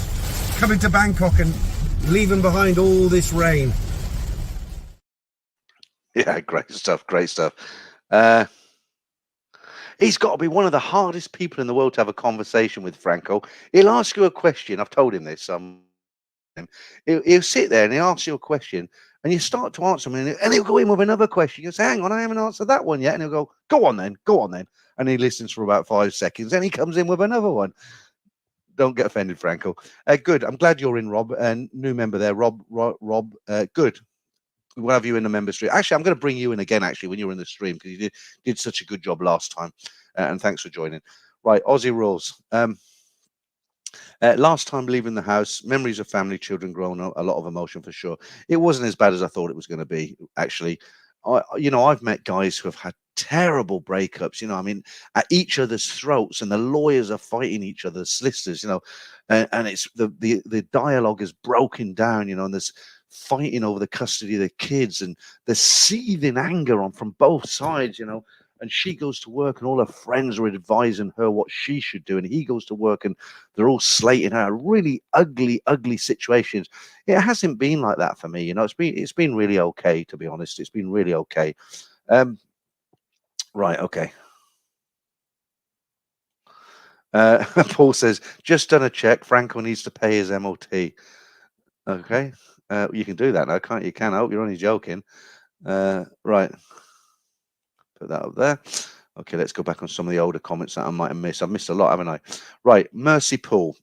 Peter, I'm curious, what did you do with your things? I may be coming soon from the US. I don't have much to leave behind, but some of it is very valuable, things I can't take to Thailand. Okay, right, good question. Excellent question. So the thing is, you don't really need to take anything to Thailand. You certainly don't need to take any bits of furniture, TVs, white goods, anything like that. I mean, I just bought a 55-inch flat screen, full HD Dolby sound TV from Tesco Lotus on Rama 4. It cost me £250, or for the Americans, about $300. So why on earth would you wrap up a TV and ship it out here, and it's an older model? Bin it, get another one, all right? You can pretty much bring out anything you want to Thailand. There are taxes. If it's something that you don't want to throw away, there was a guy called Randy. He was asking me. He's got some very old music equipment that's worth money that he doesn't want to part with. And I told him, look, you can take it, but you will pay taxes on it. But I would say go minimalist. Can't get the word out. Go with as little as possible, because for one, you don't need lots of clothes. The things I'd advise you to take before you come out. Okay, definitely buy vests, shorts, in the room comfortable shorts, socks, t-shirts, not so much t-shirts, but it's so difficult to get the sizes, especially if quite a big guy, to get shorts. It's difficult. So I went into Tesco, spent £200. I bought 12 pairs of ankle socks, 3 or 4 shorts in the room. I call them in the room shorts because they're really light. I take the linings out of them. It's like the next level up from naked. And so you want to buy a bit of that. Bring plenty of toiletries out with you. Deodorant's very expensive in Thailand. You can get the rollerball, but that's all sticky and horrible. They do a rip-off of Lynx. It's called Axe, and you get it in every 7-Eleven. The can's about that size, and believe it or not, it costs like 189 baht, something like that. You convert that, you're talking £3.50 for a little thing like that, and you shake it, and it's like somebody's put a tablespoon of deodorant in. I've actually bought 8 cans of deodorant out with me like this, £1.70 each. They'll last me for a year, and Damien will bring me a couple out. But as far as razor blades and all, that's okay. You can get shaving foam from Boots, good shaving foam, 99 baht.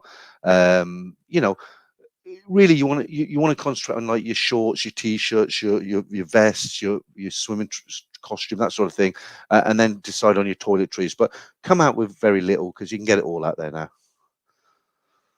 now. Jeff says Axe is an American brand. Okay, yeah. Right. What you saying, Nick Blackeye? Oh, opening hours used to be 7 a.m. to 11 p.m. 7. Oh, okay. 7-Eleven. Oh, I didn't know that. Yeah, but it makes sense, doesn't it? Jason again. I enjoy the rain in Thailand compared to the rain here. It's cold and nasty. Yeah, the rain's warm in Thailand, isn't it? But then when you go, what I always find, if you get wet in Thailand, you end up going into a 7-Eleven that's got freezing aircon, and that is horrible, when you're wet going into aircon. Okay, Nicholas says go to Watson's for bathroom stuff. You can go to Watson's, or you can go to Boots, but you can get a lot of it out of 7-Eleven much cheaper. For instance, I buy a couple of razor blades. They're 20 baht for 2. And when I'm in the UK, if I use cheap razor blades, they cut me up like ribbons because the water's hard. But in Thailand, the water's soft, and you can buy cheap razor blades, and they're great. Get 3 shaves out of them, throw them away, and that's 7-Eleven. Right, Javier, I missed you. Where are you? Right, Javier, the skip next to your house was pretty full. That was a 6-foot skip, and I filled it, but it was big enough. Let's try and get some of these I've missed.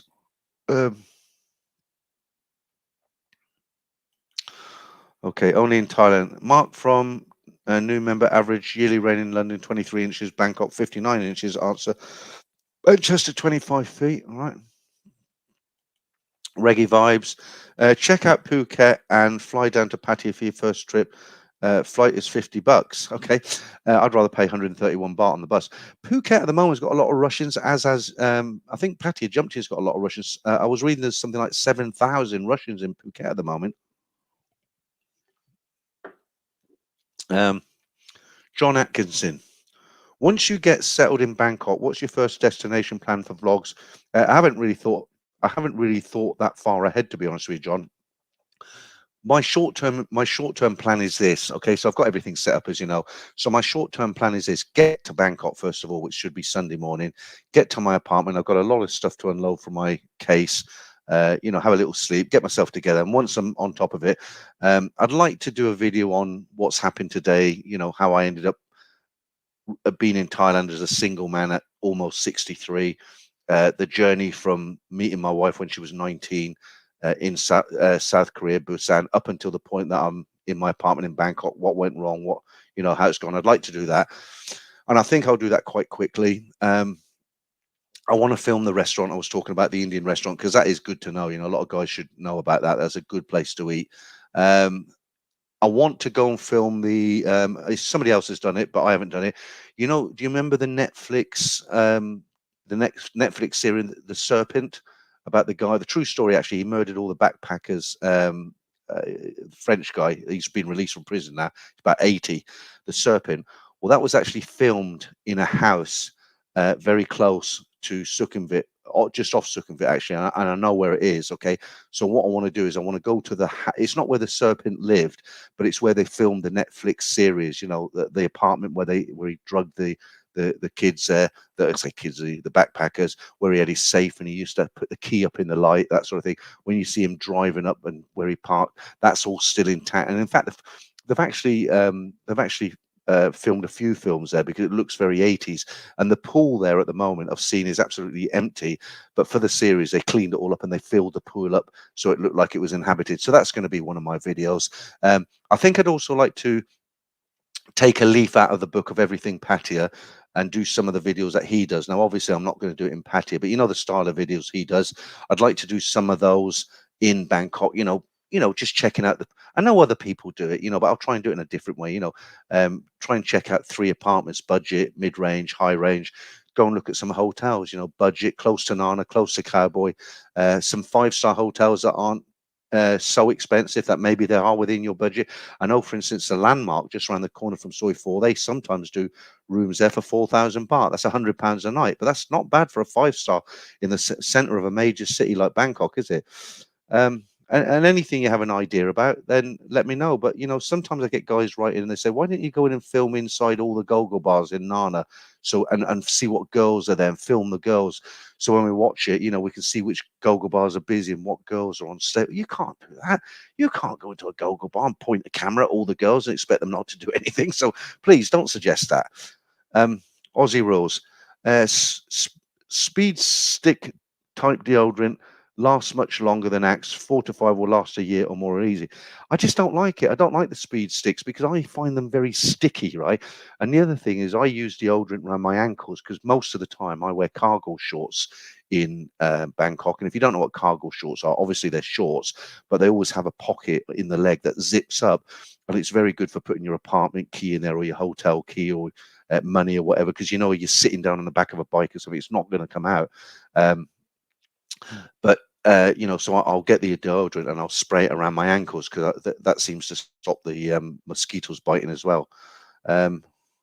Mind you, saying that though, do you remember the video I did in Hua Hin where Pat's Cafe, the lady I know her, she said, "Oh, well, you can do it in the garden here. Well, we finish at 12, but if you want to do it in our little garden here, loads of greenery and water sitting around and that." I said, "But you close at 12, it'll be black." She said, "No, I'll leave the lights on for you." And I said, "Really?" She said, "Yeah." So she went, they left the lights on for me, just the bulbs in the garden. Very nice atmosphere. Had my shorts on, but because there was so much greenery and pots, and there was still water of pots, recipe for disaster. I got bitten. I got back to the room and I must have had 40 mosquito bites on my legs. It was I wouldn't do it again.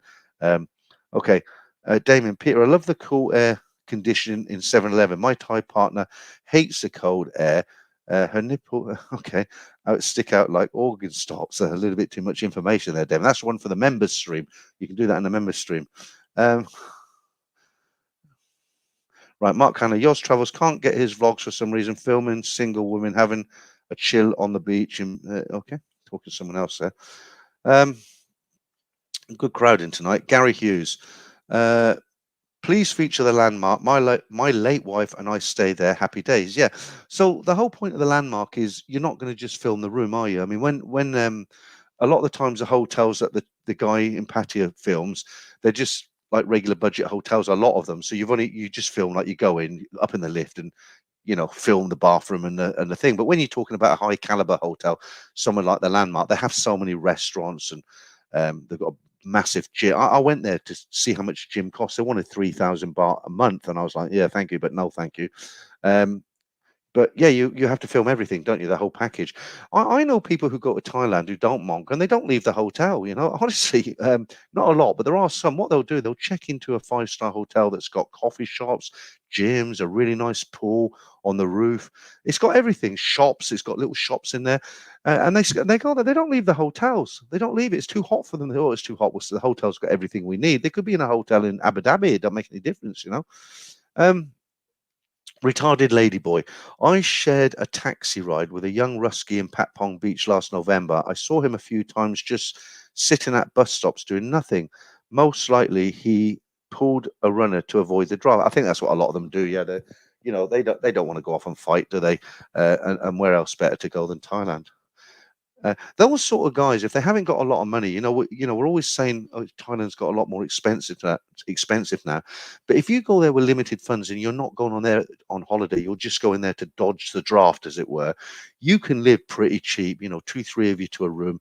The Thai girls, they rent apartments for 3,000 baht a month, 2,500 baht a month. But you're not going to get aircon. You're not going to get a pool on the roof. That's for sure. It's a room with running water. So these guys, they can eat on the street, they can live very cheaply like that, and they can make their money go a long way. Steve, Mark Hanley, yes, totally agree. I give him lows in his comments, doesn't respect locals. I don't get why he is in Thailand as he has to go about everything he hates. Who's that then, Steve? Who are we talking about? It's obviously a YouTuber. I'd like to know who that is. I'll put it up if you tell me, but I won't speak about him because I don't. It's not good to diss other YouTubers for me. But you say, Mark Hanley, totally good. I give him loads in his comments. Doesn't respect the locals. I don't get why he's in Thailand. I'd love to know who that is. Let me know who that is, Steve. I'll read that out. Well, look at it straight away. Cheers. I'm on this now. Martin Watson.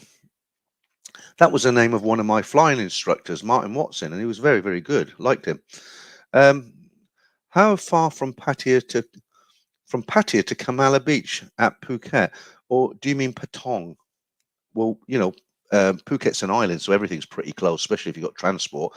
But it's a big island, though. Saying that, I think you meant if you're talking about Pattaya. If you're talking about Pattaya to Phuket, how would you do it? It's still a long way. Right. Okay. Amulet. I'm Thai. I've never been to a popular place for foreigners. Yeah, you're probably not missing a lot. It's probably a good decision not to go there. I lived in Khon Kaen for 2 years, and there wasn't very many. I was there in Khon Kaen, up in Isan there. I was there 1996. We opened the Sofitel up in Khon Kaen. I think it's now a Portman. I've mentioned this many, many times, but I was part of the opening team. I spent 2 years in 1996 in Khon Kaen, and it's a completely different scene. There wasn't many foreigners up there, and it must be strange for Thai people when they see a lot of foreigners who go to Thailand are absolutely crazy, aren't they? I just wonder what the Thais think of them half the time. We're not all like that. Right, okay. Real Dutch farang. Take the boat from Pattaya to Koh Samui. Okay, yeah, that's about 11 hours, isn't it? Ride for Kicks did that one recently. Aussie rules again. Haven't seen a video on Carlson Road. Any reason? I personally don't care for Carlson Road, but just asking. I did do a video on Carlson Road a long time ago. I don't think it's on the channel now because I didn't like the video and I deleted it. But what it is, I went there with Simon. You can't make a video on Carlson Road. It's very difficult because what it is, copyrighted music and all that. The bars play the music so loud. And I mean, it's really loud. For me, I can't stay there. It's too loud, right? I guess people do make videos on Cowson Road and they get away with it somehow, but I just haven't found a way to do it. Right, Nick Blackseye, you ever tried Red Breast 12 whiskey? I haven't personally. I'll look out for it when I go back. Is it very strong? Or Steve, are you going to tell us who that is? I'm looking out for your comment, mate. Right, Michael Dunmar, what position did you hold in the hotel? Well, I had various positions, and the longer I was in the hotel industry, then the higher up I went. I was primarily in food and beverage, so I was assistant food and beverage manager originally. Then I got food and beverage. My last job I was in Indonesia as what they call an EAM, executive assistant manager. So when the general manager went off, then I was in charge of the hotel. If I'd have stayed in the industry, I would have eventually got my own hotel and I would have been the general manager. But I just had enough of it. I'd been doing it for many years. I went into a business with Simon in Bangkok, and we got into the whole IT thing, the computer thing when it boomed before the bubble, and we made a lot of money actually.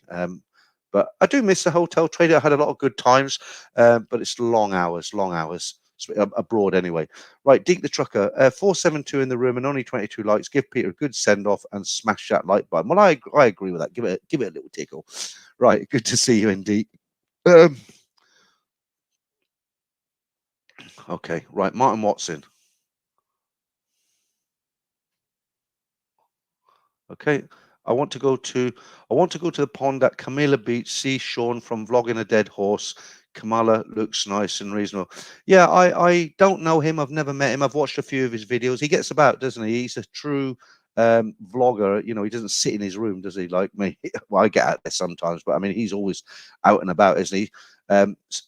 People like him. Some people don't. I know, but then that's the same for every YouTuber, isn't it? Right, Michael. No, I don't have to say that anymore because technically we're never going to get divorced, you know, me and my wife, because I don't have any family. So if I die, I want them to have what I own, you know, because it will filter down to my children as well. And I still care for my wife, you know, she's still my best friend. But, you know, are you going to say I don't do that? No, certainly not. If I meet somebody, then I meet somebody. But I think I'm going to protect her. I'm not going to bring her on the channel. I know a lot of YouTubers in Patty, you look at them on live stream, they're sitting next to their Thai girlfriend. I told you about the guy who sent letters to my family, didn't I? There's some horrible people out there, you know.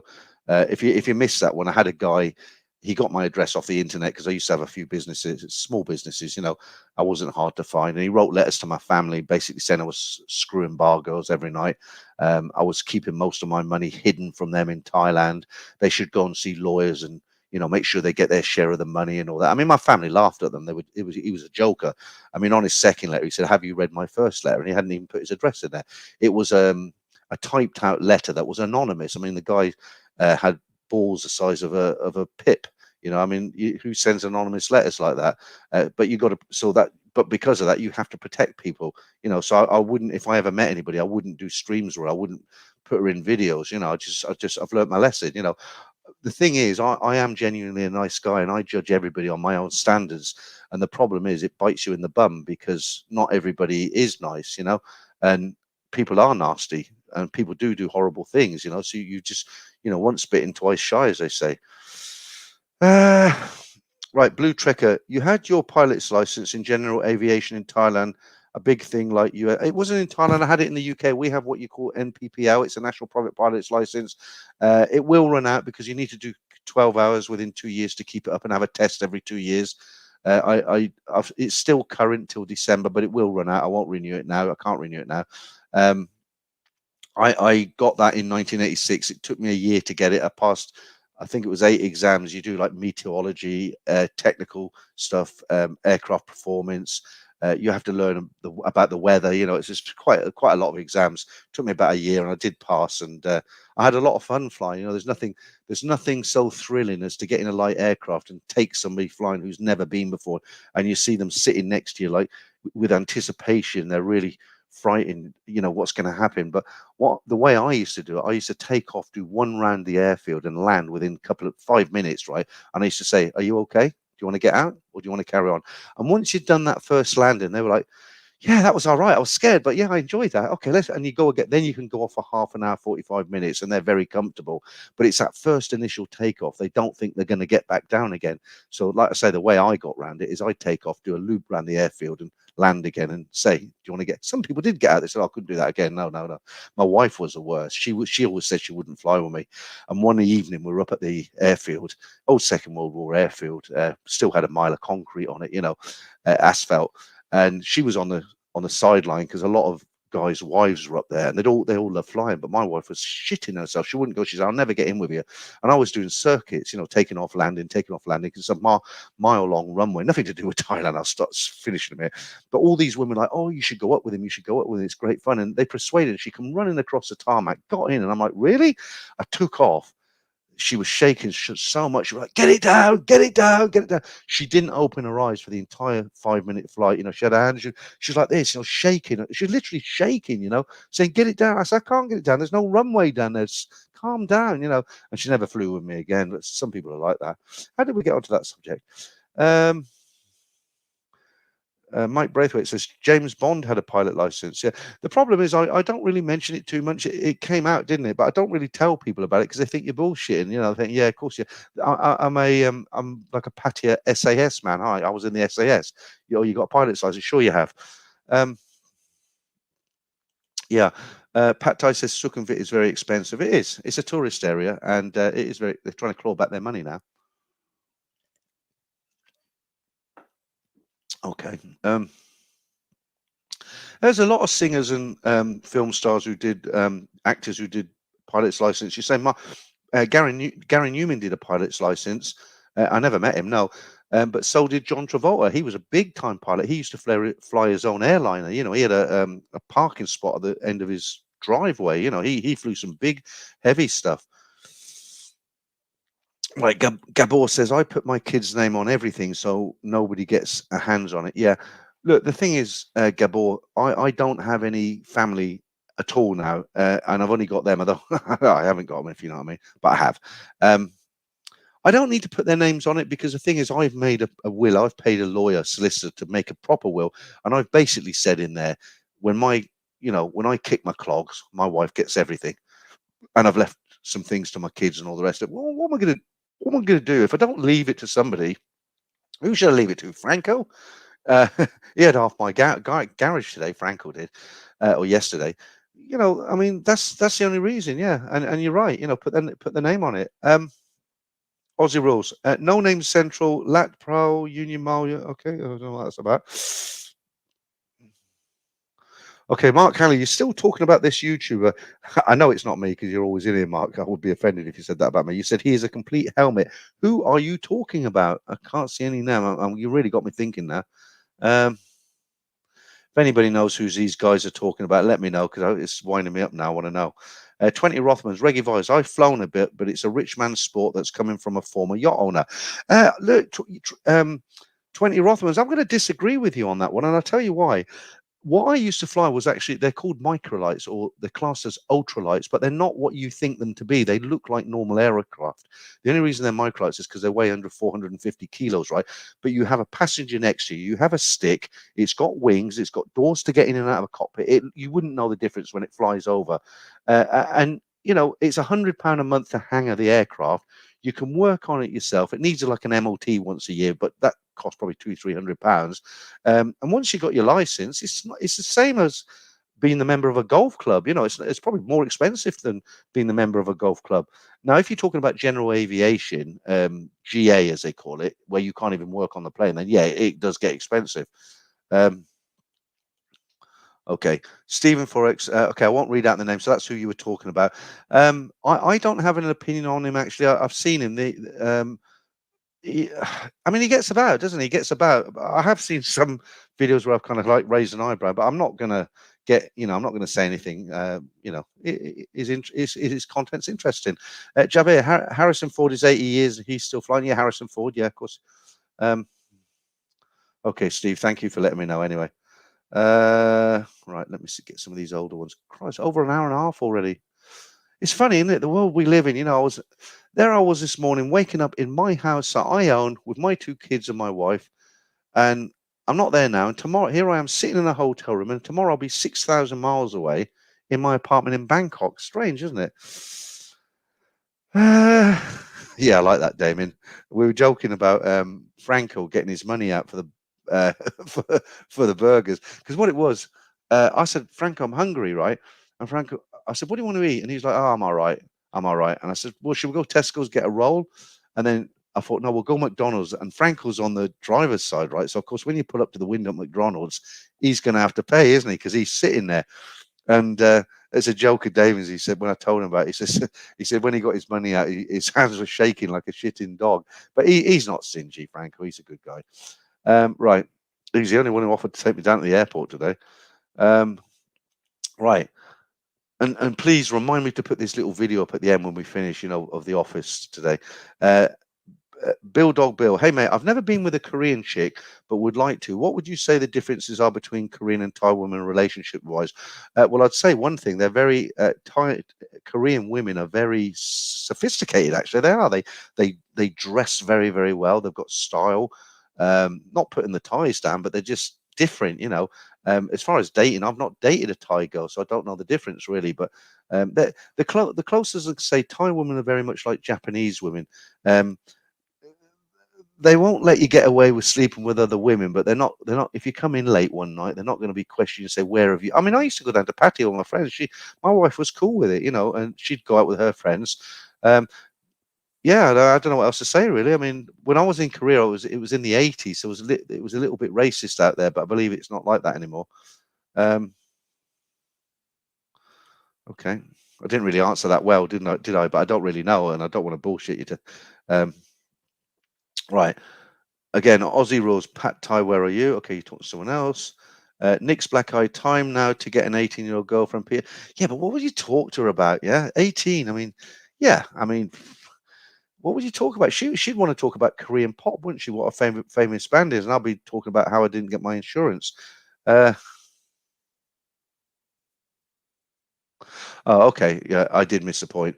Yeah, no, I've seen that. He wears that little helmet, doesn't he? Yeah, I didn't get the joke. Okay, thank you. Uh, yeah, but I tell you what, ties are a lot more hot-headed, a lot more hot-headed. Um, okay, someone says I'm a spy. I don't know why. Um, right, the real Dutch round McDonald's is getting more expensive. It's more expensive in Bangkok than it is in England. I don't like McDonald's. I really don't. But sometimes when you're on a motorway and you just need to eat, it's convenient, isn't it? And it's shit, really. Let's face it, it's shit, right? But if you're starving and you're on a motorway and you see that big yellow M, you're going to pull in, aren't you? Even Franco, he says, I said, what do you want then? He said, oh, no, I'm not going to get anything. I don't need to eat. We pulled into McDonald's. He said, well, I'll have the chicken burger, the large fries, I'll have the Coke. You can't resist, can you? Soda Pop Curtis, good to see you. Late to the stream, are you in your hotel? I am. Have a look behind me there. Look, going to be in that bed later on tonight, having a nice sleep. No green screen or anything tonight. Right. Fat Tony, are you ever going to meet your wife again, or is that it done and dusted? I don't know. I don't know. We're friends. We're friends. Like I said, we didn't end with swords drawn or swearing at each other. In fact, she called me tonight and we had quite an interesting conversation, and she was crying a lot, and it was sad. But we'll be friends. We'll be friends. Um, I want to tell you something she said to me, but I can't tell you because if I tell you, I'll break down. It was so emotional what she said to me. Even thinking about it now, it was. She basically, I can't say it. I might, when I make this stream, I'll say it. She said something to me that blew me away, and I thought, Jesus, and I just can't say it because if I say it, I'll gush, right? So I'll try and say it in a video, right? Okay.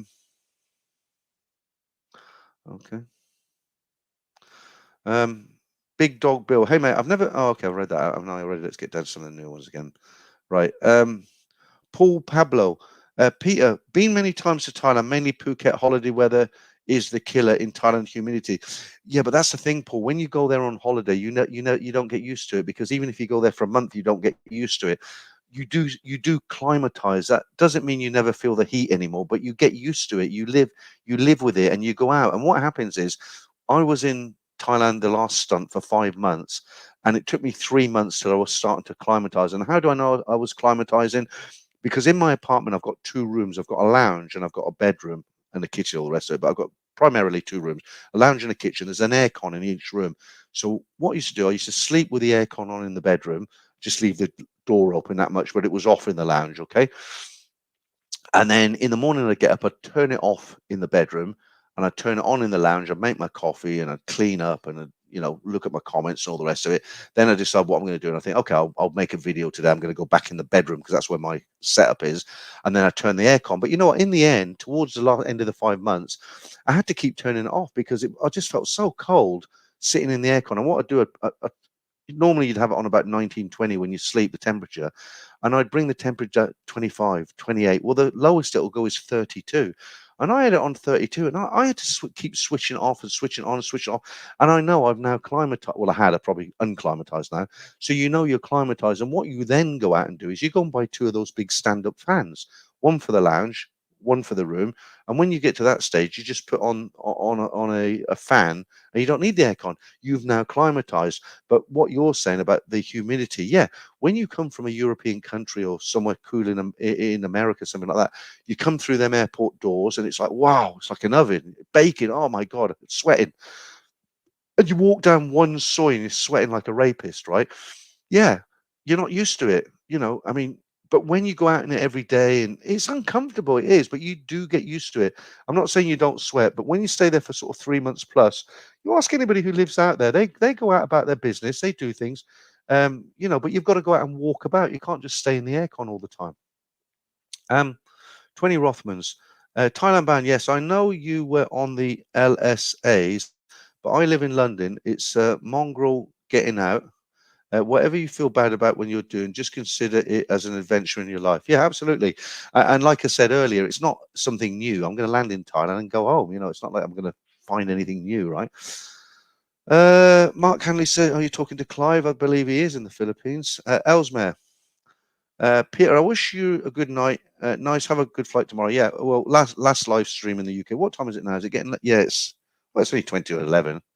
Um, okay. Right, old fogey, straight in there. Look, would you marry again if you meet the right woman? No, definitely not.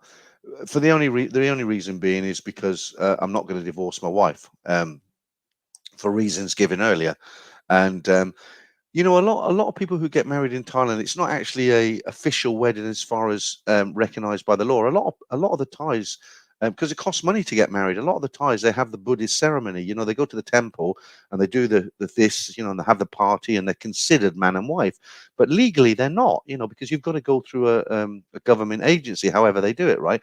Like we in the UK, we have a register office, or you go and get married in a church, and then it's in the book, it's official, and you're with her unless you get a divorce. But that costs money, and it's the same in Thailand. And a lot of the families up in Isan, for instance, they don't have the official. Some nice cool air coming through now because it's nighttime. Oh, they don't have the official ceremony. They have the Buddhist ceremony, and everybody sees them as a married couple, but they're not really. And in answer to your question, I don't think I want to get married again. Not at my age, mind you. I was watching a video last night. A guy in Thailand, he's 70, and he's got a 3-year-old daughter. I mean, how does that work? Reggae vibes. My Thai friend I talk to regular in Pattaya is complaining every day about how hot it is right now. She wishes she had to deal with the icebox room. Yeah, I mean you're absolutely right because I talk to people in Thailand all the time on WhatsApp and I get messages and even the Thais are like, oh, it's so hot, it's so hot, it's so hot. It's got to be global warming, hasn't it? Donald Person. Hey Peter, you back? Los Angeles, California. Los Angeles, California. Hopefully you'll be happy and free. Yeah. Well, I'll be back in Bangkok tomorrow. Well, Sunday morning I touched down actually early. Deep the trucker, I can see Peter calling room service for more beer. No, I can't because I've got to get. I don't want to get absolutely. Look, I was going to say I don't want to get hammered tonight. Look, no, I mean, I'll tell you, it was Damien said to me earlier, talking about the stream again. Damien said, look, I don't know how you can do this stream. What you've gone through a day emotionally, I would have just gone for a walk and take it easy. I wouldn't do the stream. But it helps me actually doing the stream because if not, I would be sitting there drinking and it would all be going through my mind. I'd feel really bad. But because I'm talking on here, reflecting, I'll feel a little bit sad, but I also feel happy. And the drink is not, I'm not drowning myself in drink to get over what I'm doing today. It's just a nice way to relax. I shan't order any. I know you're only joking, but I shan't order any from room service because I've got plenty here. I shan't drink all of that, that's for sure, because they'll have to carry me onto the plane. Right, only in Thailand. My Thai girlfriend wants us to get married, but I was honest with her from the first time I met her 4 years ago and told her that I would never divorce my ex-wife. Well, I'm surprised she actually stayed with it if you told her that. But good to be honest anyway. Soda Pop Curtis, speaking of hot, what was talking to a Thai friendly today and she was shirtless saying how hot it was over for her. Yeah. Yeah, the Thais are saying it's very hot, but that would have been a nice day. You got a photo we'd like to share? Mercy poor again. A good old hangover makes a good sleep on a long flight. Yeah, but it's getting out of bed, isn't it? I booked an early morning flight. I actually changed rooms, so I just made sure they still got it for me. Because when I checked in, I got a room. I said this right at the beginning. I got a room. It was massive, bigger than this. I thought, wow, this is a way to go. 4-star. And but there was an adjoining door shut, obviously. But you don't have. It's not a wall, is it? It's a door. So I went back down to reception. I said, look, I need a room without an adjoining door because I'm going to do a live stream. They didn't like, well, what's your channel or anything like that. They just understood and said, yeah, fine. And they changed me. And I'm glad the quality of the streams here because, like I say, I'm doing it through a mobile phone tonight. And it seems to be going okay. We haven't had any complaints about the pictures so far. And I've had nearly 500 in all night. That's great. Right, Donald Pearson. How hot does it get in Thailand? Most of the summer in degrees for us Americans. It's not the heat temperature, Donald. It's the humidity. Thailand can have up to 88% humidity, and that's the killer, right? The heat. I went to Las Vegas a couple of times, and it was hot like Thailand, but it's a dry heat, and you don't have the humidity. It's completely different. In Las Vegas when it's hot, I can stand it. It's like Jesus, it's hot. Get the cap on. But you don't have the humidity where you're wet all the time, and this is how it is in Thailand. So it can get up to 38, 40 degrees at worst, okay, but it's that humidity. And the problem is at night time, you don't have much of a breeze and you go out for a drink and it's just so hot, when we used to go out and about, what we used to do, we used to go around a few beer bars and then we'd be so hot, we'd go to a go-go bar because the aircon's good and you'd sit there and you'd be like, oh, that's nice. And your core body temperature come right down, but then you feel dirty, because you've been sweating like mad, and then you unsweat, as it were, all dries up, but you feel dirty and you want to jump in the shower, So in answer to your question, it gets to about 38, 40 degrees, but it's a humidity which is a killer. Steve, I probably would get married to the girlfriend if it got serious. You're a lot younger than me though, Steve. Could get her in the back of that van, your van you made to go touring, and you wouldn't have to pay for hotels, would you? You'd be banging her like a Salvation Army drum. Could also get, that's the sort of thing we'll be talking about in the members stream. Could also get a marriage visa as 8 years till I'm 50 for retirement visa. Also would love to build a house on her land. Okay. The thing is, I would really recommend any sort of visa you want to go and see Lana from Farang Travel. She's very, very good, honestly. She used to work for the immigration in Jomtien, okay? Still got connections there, and she's honest, and, she'll do your visa for you. Yeah, so because there was a big issue about the football, wasn't it? Soda Pop Curtis says Qatar has crazy humidity. I just left there, yeah. Right, Mark Hanley says, is there any noisy ties above you, Pete, at the moment? Not above me, but what it is, because it's so hot, I'm lucky that this window opens, because a lot of the airport hotels, they're sealed windows because of the sound, but I'm on the other side. The runway's on the other side of the road, so there's not too much noise. But the window opens. It's like a flap that comes out at the top, and it's only that much. Not even that. I'd say that's 4 inches. 4 inches I'm getting. So curtains open, but I'm now starting to get a breeze coming in, and it's very comfortable now. Earlier it was so hot. The aircon is non-existent. I don't know why they call it aircon. It's not aircon. Yeah, it is, but it's not cold air. Um, uh, uh, Amy Snow. Every relationship needs clarity. If you're not divorced, I think you shouldn't give her hope only in Thailand. Yeah, and the other thing is, when you're messing about with bar girls, it's fine to play games. They play games. It's all a game, isn't it? But if you're with a straight, decent Thai girl, don't make false promises, because some guys have come very, very unstuck. You date a serious tiger, and you bullshit her, and she tells the family, "Well, I've met the man of my dreams. We'll probably get married. He's from England. He's got his own business. Blah blah blah." And it turns out you're telling a load of bullshit, and they find out. You can be in a very dangerous position. You're not talking to a bar girl. You're talking to a girl from a decent family, and you bullshit her like that, and the family find out. You can. It's very dangerous. Don't do it, honestly. Um, right, Rob Lube. Do you have a house to stay in Thailand when you go there? Yes, I've got an apartment. I rent an apartment. You signed up for a 1 year contract. Very, very lucky. 20,000 baht. Nice apartment. Nick Reels. Hello, Peter. I'm watching from Oregon. Let's get that up there. I'm watching from Oregon, USA. Coming over in 2 weeks, and hope it's not a score. It will be hot. It's getting hotter and hotter. July, September, and August are a killer. Don't forget Songkran, middle of April. You'll get wet if you're there for that. Um, yeah, there's more and more of that. Bruce Lee, you've changed your usernames. Your username there. I recognise the picture. It can deal with the heat. It's the smog that does it. Yeah, they're having a lot of pollution in Thailand, not just Bangkok at the moment. Pattaya is getting really, really bad as well. What it is, when there's no wind and they have a lot of cloud cover, the exhaust fumes and the pollution can't get out. When there's no clouds, there's a bit of a breeze, it blows away. But it's something like the safety level that the Thai government set is not above 50 microns. That's the safety level, right? Which is actually nearly double to what Europe is. I think Europe's safety level is that air pollution shouldn't be more than 30 or 35 microns. Above that, they consider it dangerous. But in Thailand, they've set it to 50 microns. I believe they're going to bring that down. I don't have anything set in stone. So they're going to bring that down. So it's 50 microns at the moment. The last sort of month or so, on certain days, they've registered like 150, 160, and even 200 microns. So if they've set the safety level at 50 microns and they're registered at 160, what I've been doing lately is when I walk down Sukhumvit, I wear a mask, a good mask, and it's got nothing to do with COVID. It's just because of pollution. If I walk from Soi 4 down to, say, I don't know, 7-Eleven, not the shop 7-Eleven, Soy 7/11, something like that, the alleyway. I've got a tickly throat because of the pollution. So not in the regular soys. I take it off and put it in my pocket. But if I'm walking down Sukhumvit with all the traffic and that, I'll put a mask on because it's really bad at the moment. That's one thing we're very, very lucky with in the UK. We've got very, very good air quality in most of the British Isles, and we can drink good, clean, fresh water from the tap. I buy my water in Bangkok. I have to cart it up in 5 litre.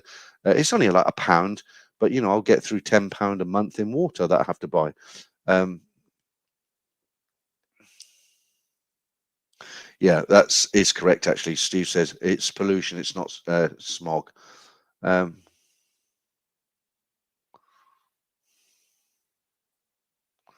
okay. Right, Rio Rennie. Peter, I'm sitting in my apartment in Rio, and although it's only 26 degrees, yeah, you want to see here outside, it's raining like, it's only, right, let's start again. I'm sitting in my apartment in Rio, and although it's only 26 degrees hot, but the humidity is 75%, and it really feels very hot. Well, you've just confirmed what I'm saying. It's not so much a temperature as a humidity. That's what the killer is, isn't it?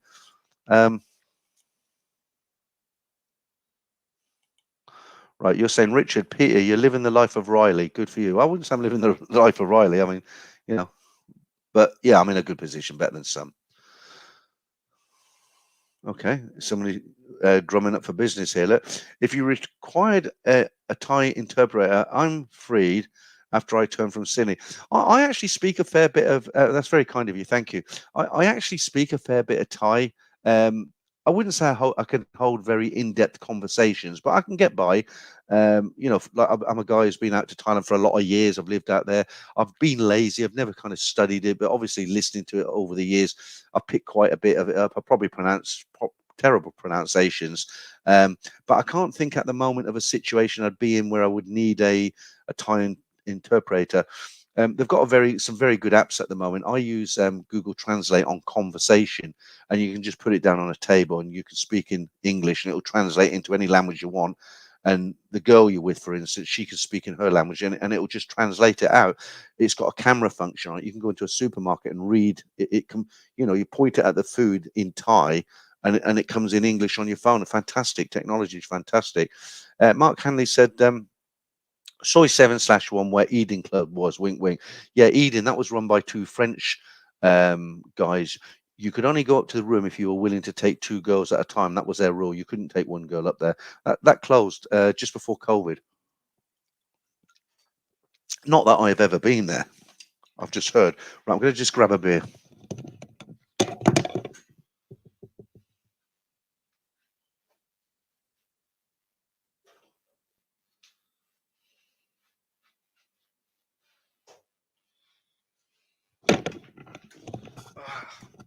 I tell you what. With all that aside, everything that's happened today. I mean, I'm not boo-hooing, right? I did earlier. I'll be honest with you. I did cry a little bit when my daughter started crying. Oh, that was rough. That was rough, guys. Honestly. Oh my God. I'll tell you what I'm looking forward to more than anything tomorrow. I'm actually looking forward to flying on business class. I've never flown business class before, and I've looked at the seats. I'm like a little kid, I'm all excited. I've looked at the seats and I'm going to get real cutlery and, I'm going to be up there, I'm looking forward to it. I really am, yeah. Right. I always fly economy. I've just treated myself this time. Mark, Matthew Cartwright, boohoo, good evening. I'm in a hotel in London with a missus. Where are you then, Matthew? I'm in London at the moment. Well, I'm at Heathrow.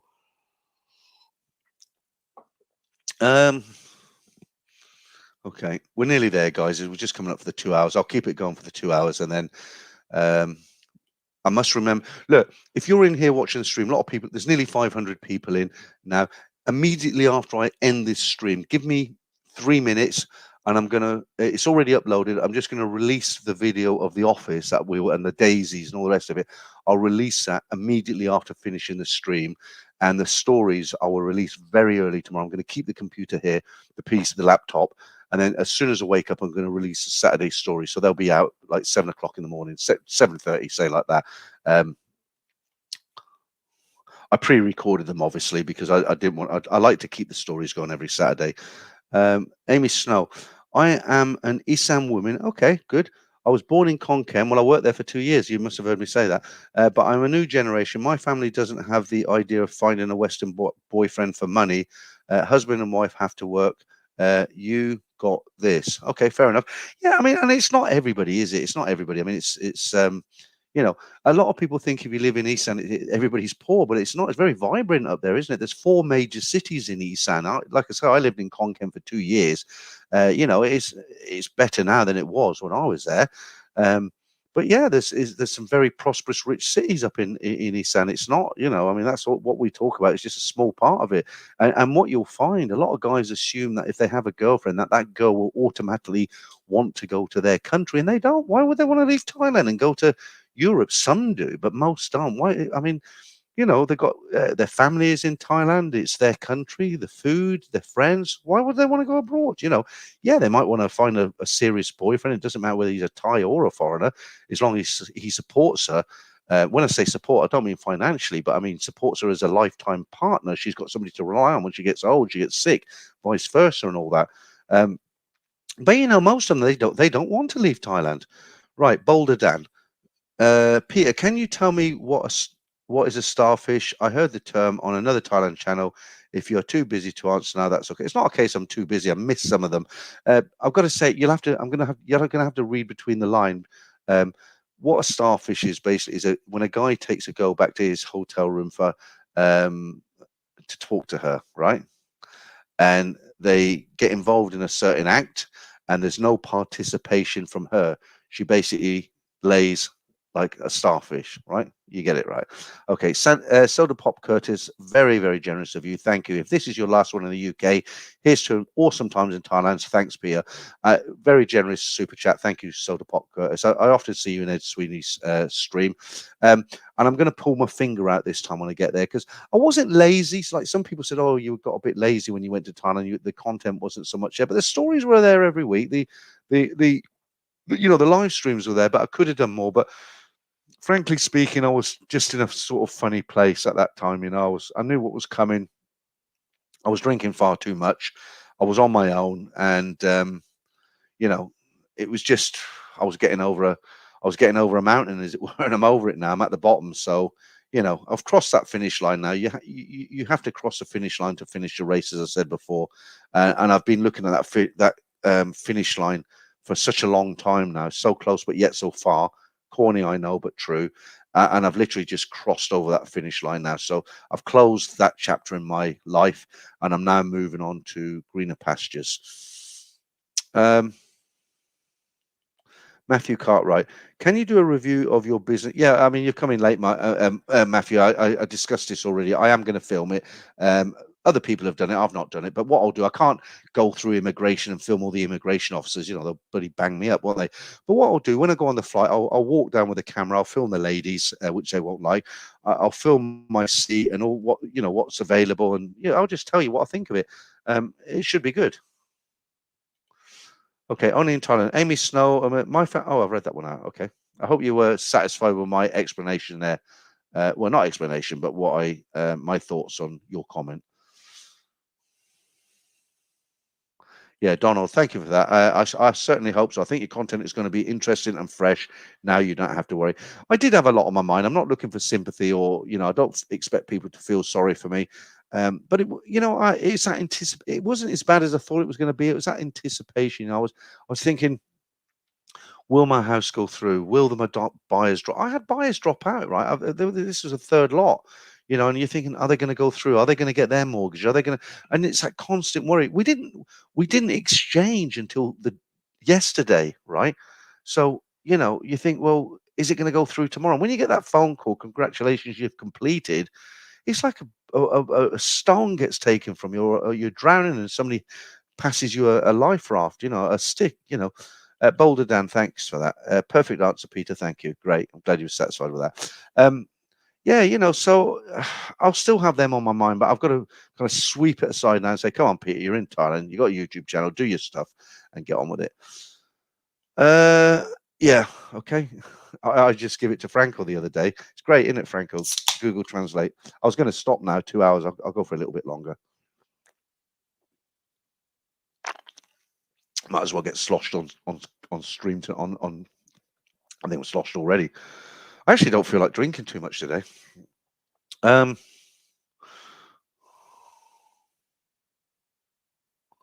right.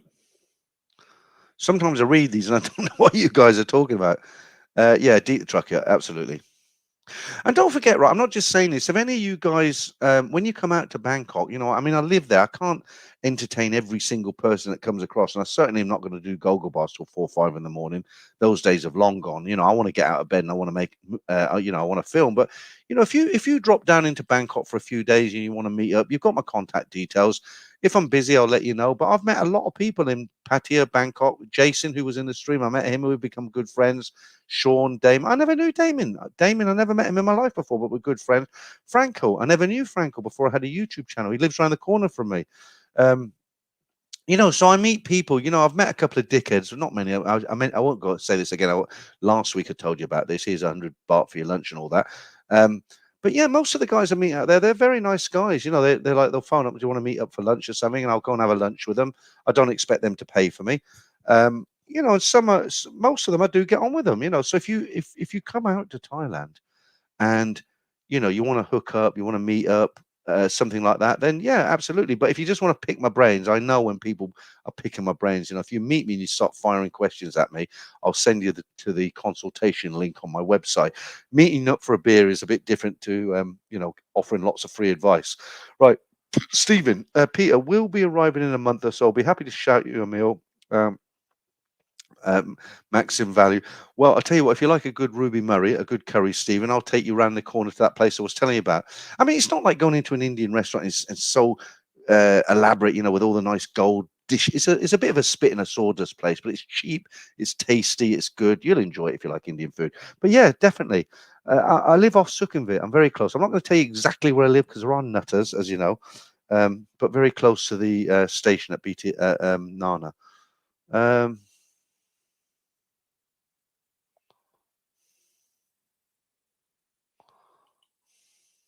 Right, 20 rather than look after yourself. That's exactly what my wife. Do you know what my wife said to me today in a different conversation? She said, look after yourself and stop drinking. I said, well, I'll look after myself and I'll cut down, but I'm not going to stop. Right, Donald Pearson, when you go through escrow in the US, it's 30 days usually to close and your money is in the bank. Usually it doesn't fall through because nobody wants to waste time. Okay, that's a good point. uh, Right, Pad Thai again. Lots of comments from you. Let the hosties know you are a pilot, Peter. They'll love. Shall I tell you this story again? Do you remember the story I told you? It was a long time ago. I might tell you again. How ruthless these bar girls are. Do you remember the story I told you about? I had a friend called Sam. He was 10 years older than me, and I met him in Lucky Luke's. I'll tell you the story about it. If you've heard it before, you can sign off, right? And I apologize. This is a great story, okay? So when I used to live in, I lived in the Omni Tower for a short time, probably about a year at one point. And I'm a big fan of IT, computers. I've taught myself everything. I love it. And I used to go very, very often to Pantip Plaza. That was a big computer mall. Now now it's IT Fortune. I go to IT Fortune. It's brilliant. Get everything anyway. So I don't drink in the daytime. So what I used to do, I used to come. Was the Sky Train open in those days? It was 19. I think it was about 19. It must have been about 1998 because I was coming down from Konkan by then. Uh, I can't remember. It doesn't matter. It's a detail. Anyway, I went to this mall that does all the computer stuff, and I got a few because you used to buy pirate DVDs for 100 baht. It was before all the days of like what we've got now. But I came back and I had to walk down Soy 4 to Omnitown, and I was really tired and thirsty. I thought, do you know what? I want to have a drink, and it's so rare for me to drink in the day. I can count on my one hand how many times I've had a drink in the daytime, and this is one of them. Okay, so Lucky Luke's used to be the one as you walk into Nana Plaza, where the I'm not going to say the name of it, but it's got three green leaves. The shop, all that sort of, you know. So it used to be there. It's gone. I think it's gone now because it was replaced by that shop. What I'm talking about. But I went in there one afternoon. It was about 2 in the afternoon. I used to be open all day. Okay, and I sat there, and there was a guy with a book under his arm, HTML, how to write HTML. And I said, what you got that for? He said, I want to learn how to write HTML because I want to make a website because I want to export orchids from Thailand to the UK. That's what his business plan was, right? And I said to him at the time, I said, well, you don't need to do that. There's a program called Netscape, which was the program at the time. I'm talking a long time ago, right? And I said, it's just click and drag boxes and it writes the HTML for you. And we got talking, we became friends. He actually became my best friend in Thailand. We ended up going out 5 nights a week together. We got an apartment together in Pattaya that we used to share, just so that we went down to Pattaya, we could hang out. We didn't have to bother with hotels. And but I want to get to the story now. So this is how ruthless Thai girls can be, right? When you talk about tell them you're a pilot, okay? And I've told this story before, so hopefully not too many of you have heard it before. I don't go to Pat Pong very often because I find it very old hat now. It's had its day. And me and my friend Sam, we went to Pat Pong and we were in the King's Castle 1 or King's Castle 2. And as you go in, the stage, lots and lots of girls dancing on that stage. Used to be heaving. And by the way, quick off-subject topic about Pat Pong. They're actually in the process of knocking it down. It's going to be gone within 2 years and they're going to put condo buildings up there. I'll tell you about that next time. So anyway, we went into King's Castle 1 or 2. They're quite close to each other. This is when they had the signs outside, sexy place for lovers or something. I can't remember. But we went in, and as you walked in the door, the stage was there, but it was long, so you weren't facing the stage sideways. We were sitting at the end. And so Sam was sitting on my left. I was sitting here, and this little go-go bar girl comes up to me, must have been about 23, and she does the usual. She puts her hand out like this, to shake her hand. Hello, what's your name? Where you come from? We used to joke about, right? So she said, oh, you come holiday? And I said, no, I work in. She says, oh, what you do? So I said, like made the aeroplane movements. Like I said, yeah, I bring, all the tourists I bring. And her eyes lit up, it's like, oh, this guy's got big money. And I'm there like, Big Bird, shh, doing all this, and so she's falling for it, and she's here, like she's like automatically like this guy's got money, right? So anyway, she points to my friend Sam. This is how ruthless they are, and she said, "Your friend, what he do?" And I said, "Oh, him, captain, boss, big boss." Like that, she dropped me like a stone. Didn't even say goodbye. She walked around my back onto his side, right? Stuck a hand out. Hello. I thought, for God's sake. I mean, that is ruthless, isn't it? Real ruthless. Right. Only in Thailand. Repat Pong, that's sad but understandable. It's really sad, because it's the end of it. Andrew Hammond told me that. I didn't know nothing about it. I don't know if it's true. I'm sure it is. But basically, they're going to knock it down and put condominiums there. But it's had its day, hasn't it? It's pretty crap now, to be honest with you. Okay, what are you two up to, Franco and Damon?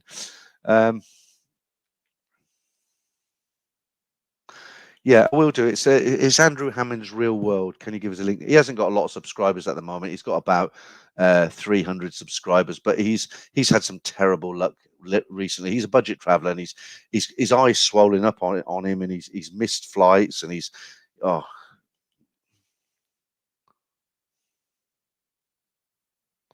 Okay. Diamond, is it? What's that? Diamond Sand Rust 68. Have a current OA visa, still got asked for insurance. Doc at Fast Track Immigration on Wednesday. Have you insurance, doc? No. That's why I said, when you do your visa with an agent, it's better to go through them, because they know, you do it yourself, and I don't know how you've done it, but for me, I've got a retirement visa, right? I'll probably get a work permit, okay? Because years ago there were a load of diving instructors, and they were all on retirement. They were on different visas, and they shouldn't have been working. And one of the diving instructors in Phuket, he rubbed up a local official the wrong way. He thought, right, well, let's look at this guy's visa. They found out he shouldn't be working. They went around all the local dive shops, and 90% of these dive instructors got deported. Okay, so you've got to be careful. So technically, I'm not working because I don't get any money into Thailand. So I can say I'm doing it for fun, right? But on the other hand of the coin, if they want to be other side of the coin, if they want to be funny, then they could say, well, actually, you're working and you get paid for what you do. So I probably will go for a work permit. But the retirement visa I'm right now, no, I don't need insurance. I'm not going to take out insurance. If you want to know why, I've made a video about it. I'm going to self-insure. I've had enough of insurance companies. Amy Snow again. Right, not now. It's too hot. My mum said it was like a sauna. I will wait for rainy season. Yeah, absolutely. Yeah, I'm dreading. That's one thing I'm dreading tomorrow. Old Fogey. If they knocked down Nana, I would be wearing black. Oh my God. Do you know Nana Plaza didn't start off as what it is? It used to be a shopping center. If you look on Google, you can see pictures that say Nana Plaza Shopping Center. I've said this loads of times. I'll say it again last time, okay? When I first got to Nana, there used to be a Lebanese restaurant. There used to be a gold shop. There used to be car parking in the middle. There was a travel agent. It was a regular place. And then the bars started. There was a snooker club on the third floor. There was a disco on the third floor on the other side. Disco, that's an old word. And slowly the bars come in. They can pay much more rent because they're fast turnover of beers and girls. The restaurants, it was a Lebanese restaurant. I remember now. They couldn't compete, and the landlords are greedy, and it just went full on Nana. I even remember before they had the cover, it rained and you had to, everybody in the middle got wet unless you went into one of the bars. Right, happy. Peter is Black Sunday. I need to find a new place to squat. I haven't made much of a mess. Choc D. Okay.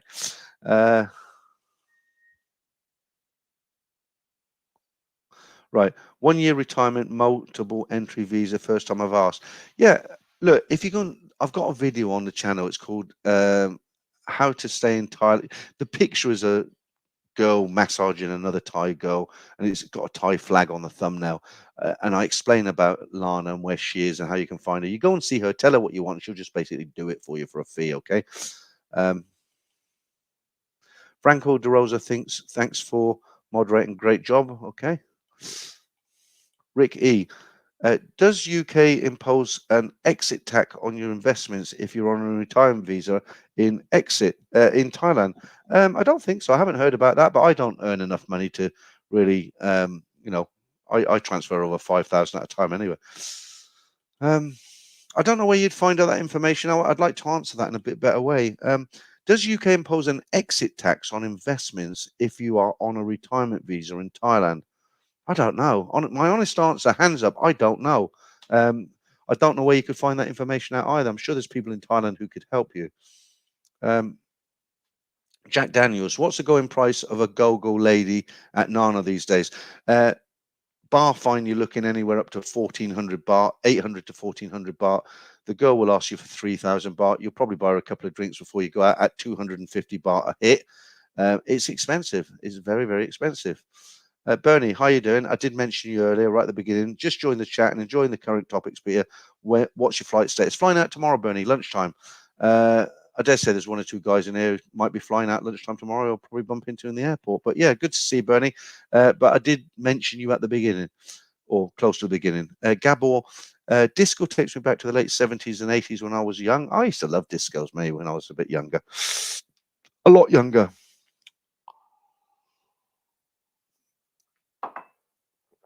Wow, two and a quarter hours. Did you, Nick's Black Eye, did you ever meet the female you interviewed on your channel before in Thailand? You talk no, I didn't. You're talking about God, I've forgotten her name now. Sheila. No, what happened with Sheila? She was great on the channel. She was very, very popular, very funny lady, quite a good job as well. But basically, what happened with Sheila?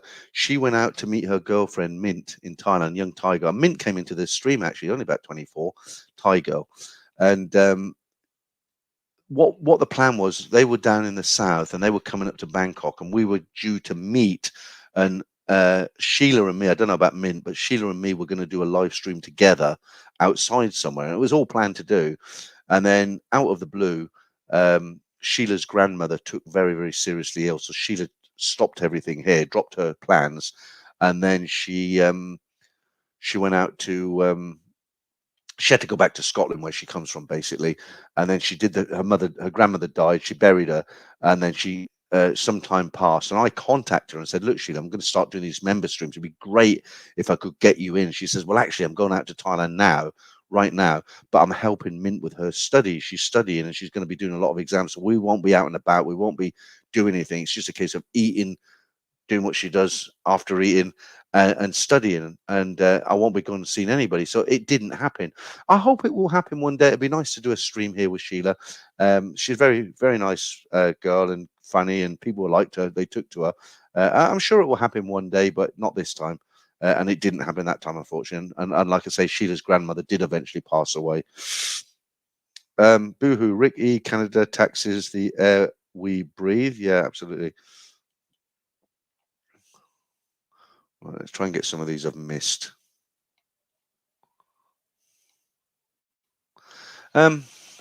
Max, how are you doing? I didn't know you were in tonight. Still a great story, Peter. Yeah, thank you, Max.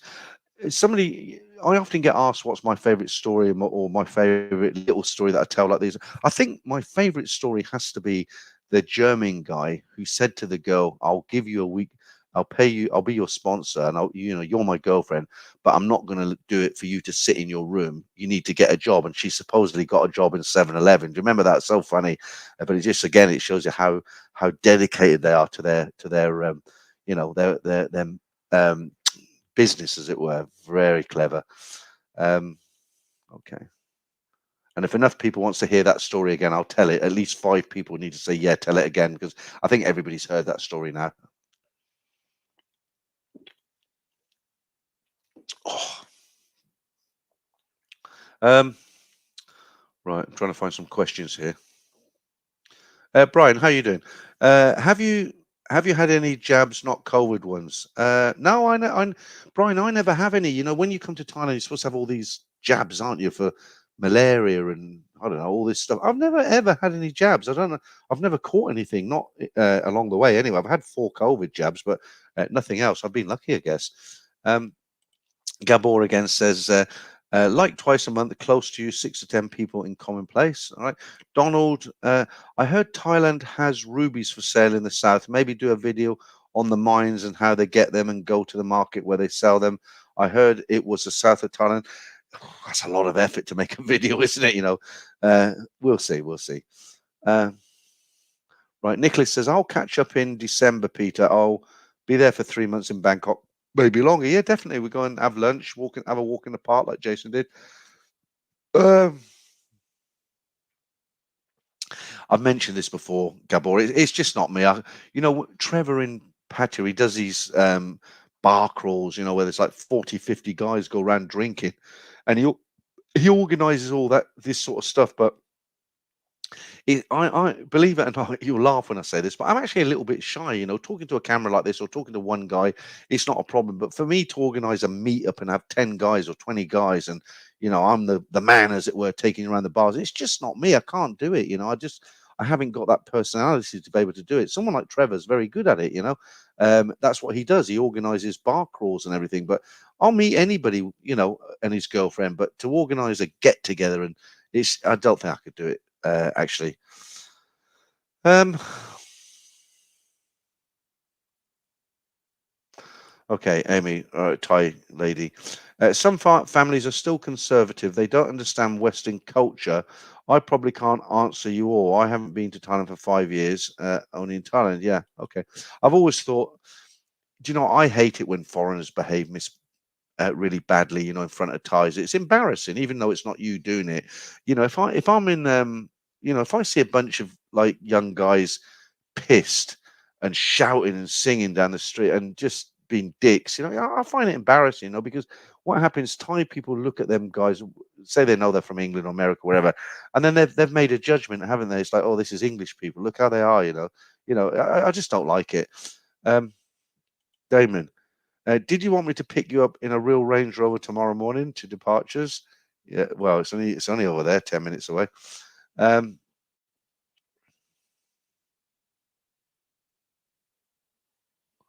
okay, I think I've got most of them older comments.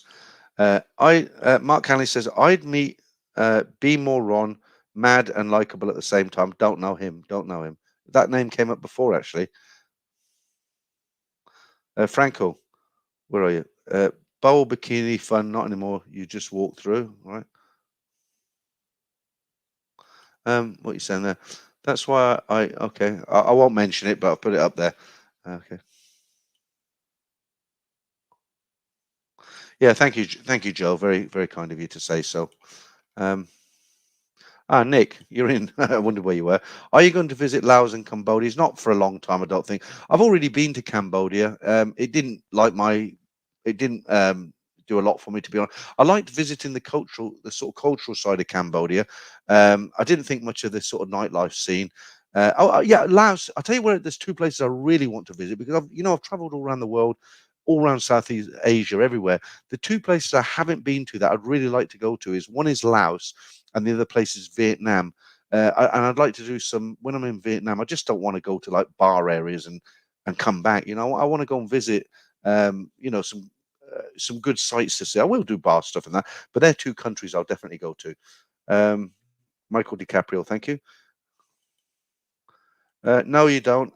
Bowl Bikini Fund, do you still need to show travel insurance covering COVID on entry into Thailand? No, that's all out the window now. With regards to the visa, we haven't mentioned this tonight. It doesn't look like they're going to extend the 45-day visa. That's coming to an end of March. So they had a promotion of 6 months, where if you come from a country where you automatically get a 30-day stamp on entry, they allowed you to come for 45 days instead of 30 days. And then you could renew that for a further 30 days, giving you 75 days in total. Uh, Nothing's written in stone. Nothing's written in stone, but the news I'm kind of hearing wherever I look is like, it's not going to happen. Okay, they're going to let it expire and it'll go back to 30 days. Shame, really. Right. Right, only in Thailand. Ever since my Thai girlfriend got some noodles that were very spicy, in brackets for me, but not a problem for her, I have learned my first two Thai words when it comes spicy food. Nit noi. Okay. I mean, I don't want to like bring the level down, as it were, but it might just be a problem exclusive to me. The problem I have is, if I have something like pad thai or khao pat gai or khao pat gung, fried rice with all that. I put a lot of the little chilies, they bring the pot with the chopped up chilies, and I like it when my lips are on fire, like when I finish, I'm sitting there and my lips are just tingling and, I'm dripping. But the problem is, I have to go to the bathroom like about 5, 6 times when it all processes. I mean, it really has an effect on my body, and I have to spend a lot of the time in the toilet, which isn't good. Um, but I can't stop eating chilies.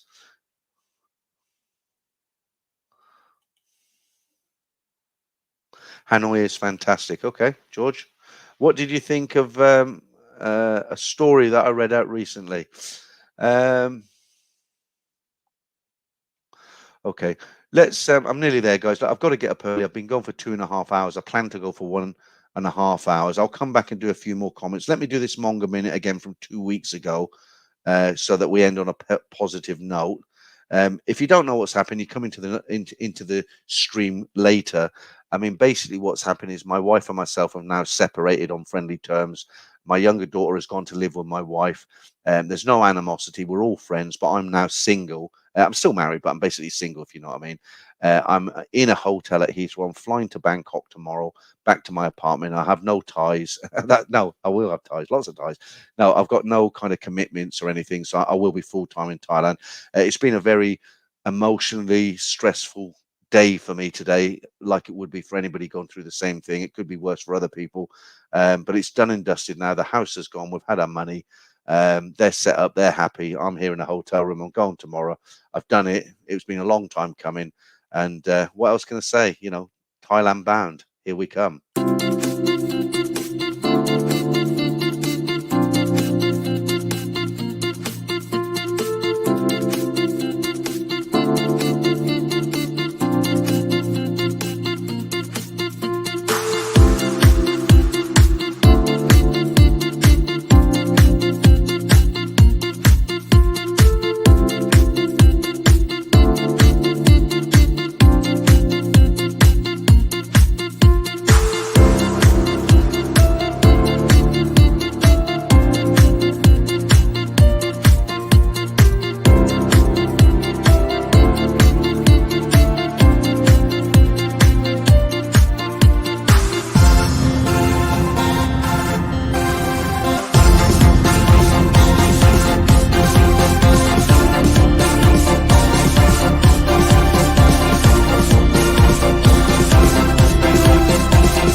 There you go. Good way to end the stream.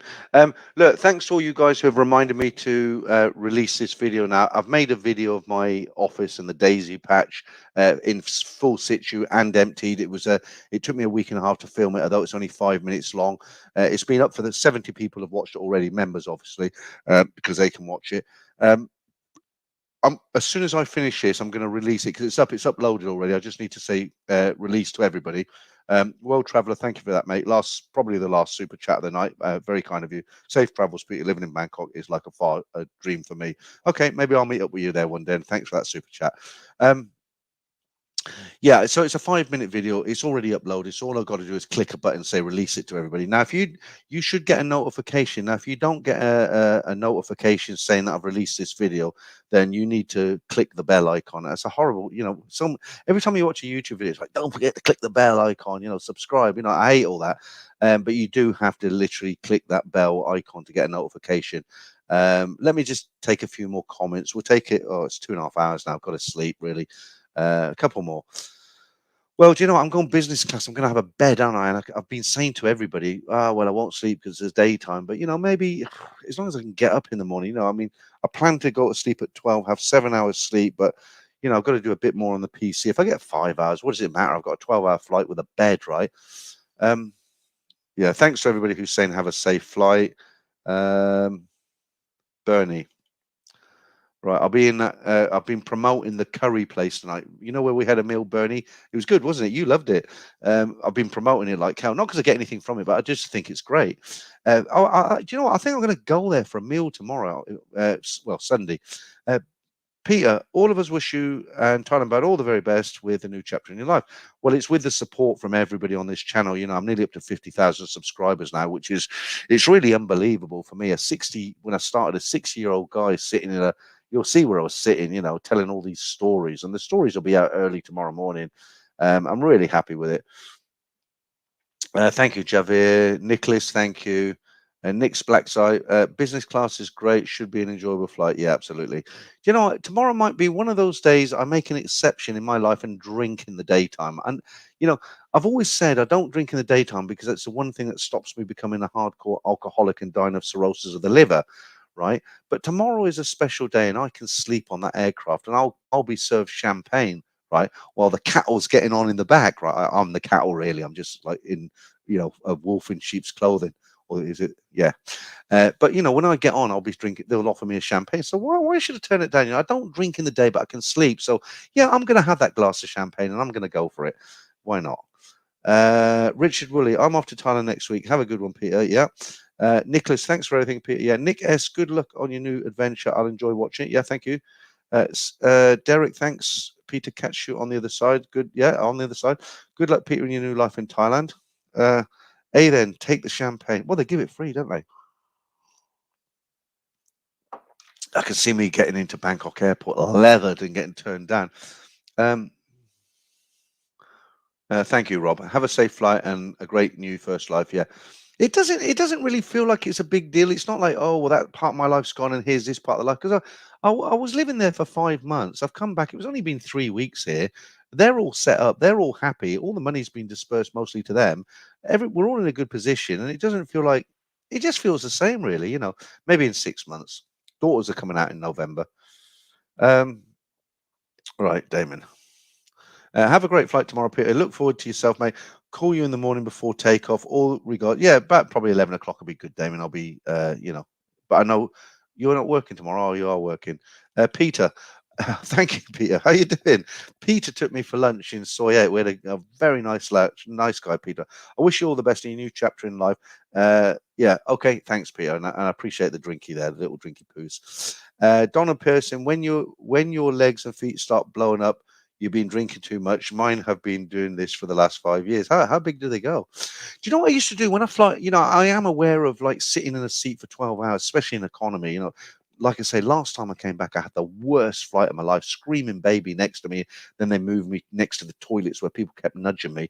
But I am aware of the exercise thing. And what I do when I'm in economy, I normally wake up if I'm not asleep or awake, I go to the toilet. But what I do like a bit of limbering. So I'll go up on my toes a few times and I'll stretch and then I'll try and walk up and down the aircraft. Everyone's sleeping anyway, right?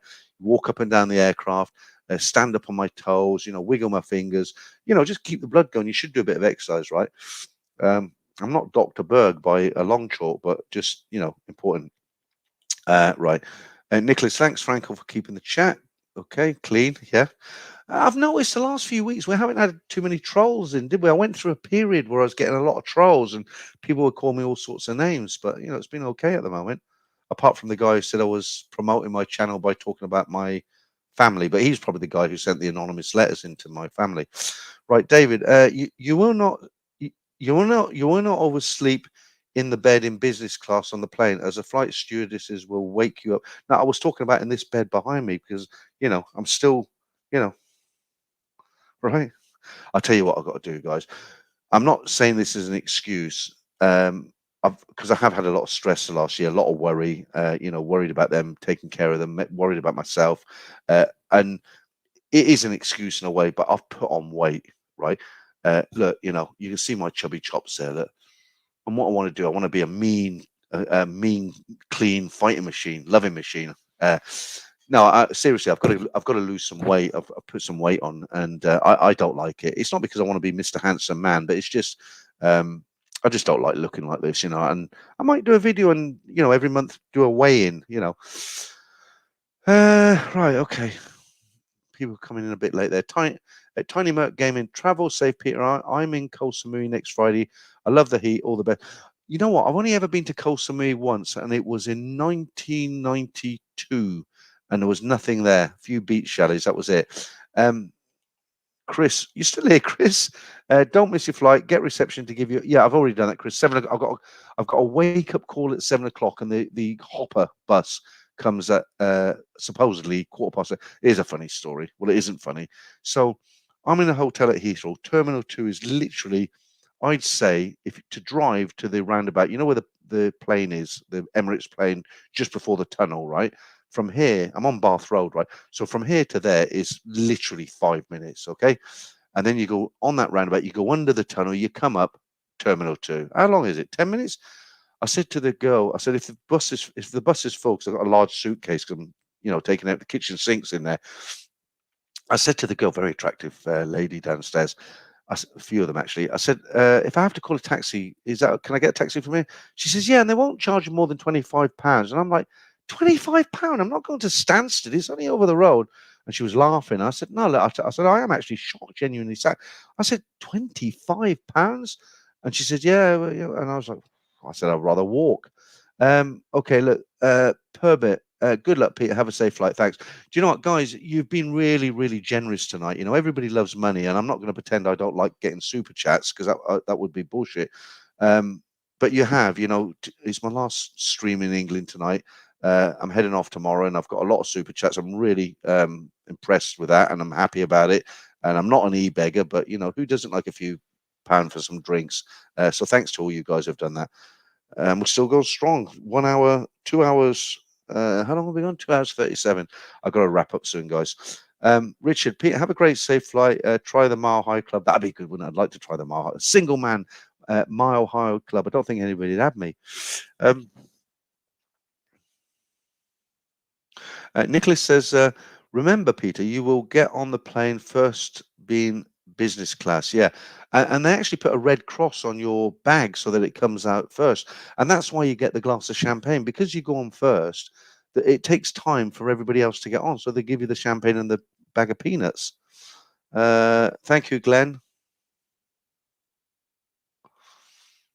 Nick, great not to be in the cattle market. I can't pretend I'm part of the cattle market. I can't afford to go business class every time. But, it's come to the end of 33 years of marriage, and I got a bit of money from my house. She got most of it. Thank you, Nick, very kind of you. She got most of it. I got a little bit, and I thought, why not? I'm only going to go once. I'm staying in a 4-star hotel as opposed to a budget hotel this time, and I'm going business class. I'm treating myself. But next time, if I come back again, it'll be economy. Yeah, Nomia Inspector says, I got charged £15 taxi at Heathrow, literally just down the road. They take the piss, don't they? They really take the piss. When you think you can get from the airport, Bangkok, I can't pronounce the name of the airport in Bangkok, but you can get from there to Sukhumvit for probably 300, 400 baht. What's that, 10 quid?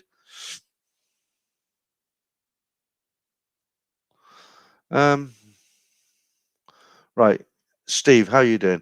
Tell us how the other side lives next week. Safe flight. I will, Steve. I will. I'm gonna make a video. Thai Airways business class. I know there's a few out there already, but I haven't done it. I will do.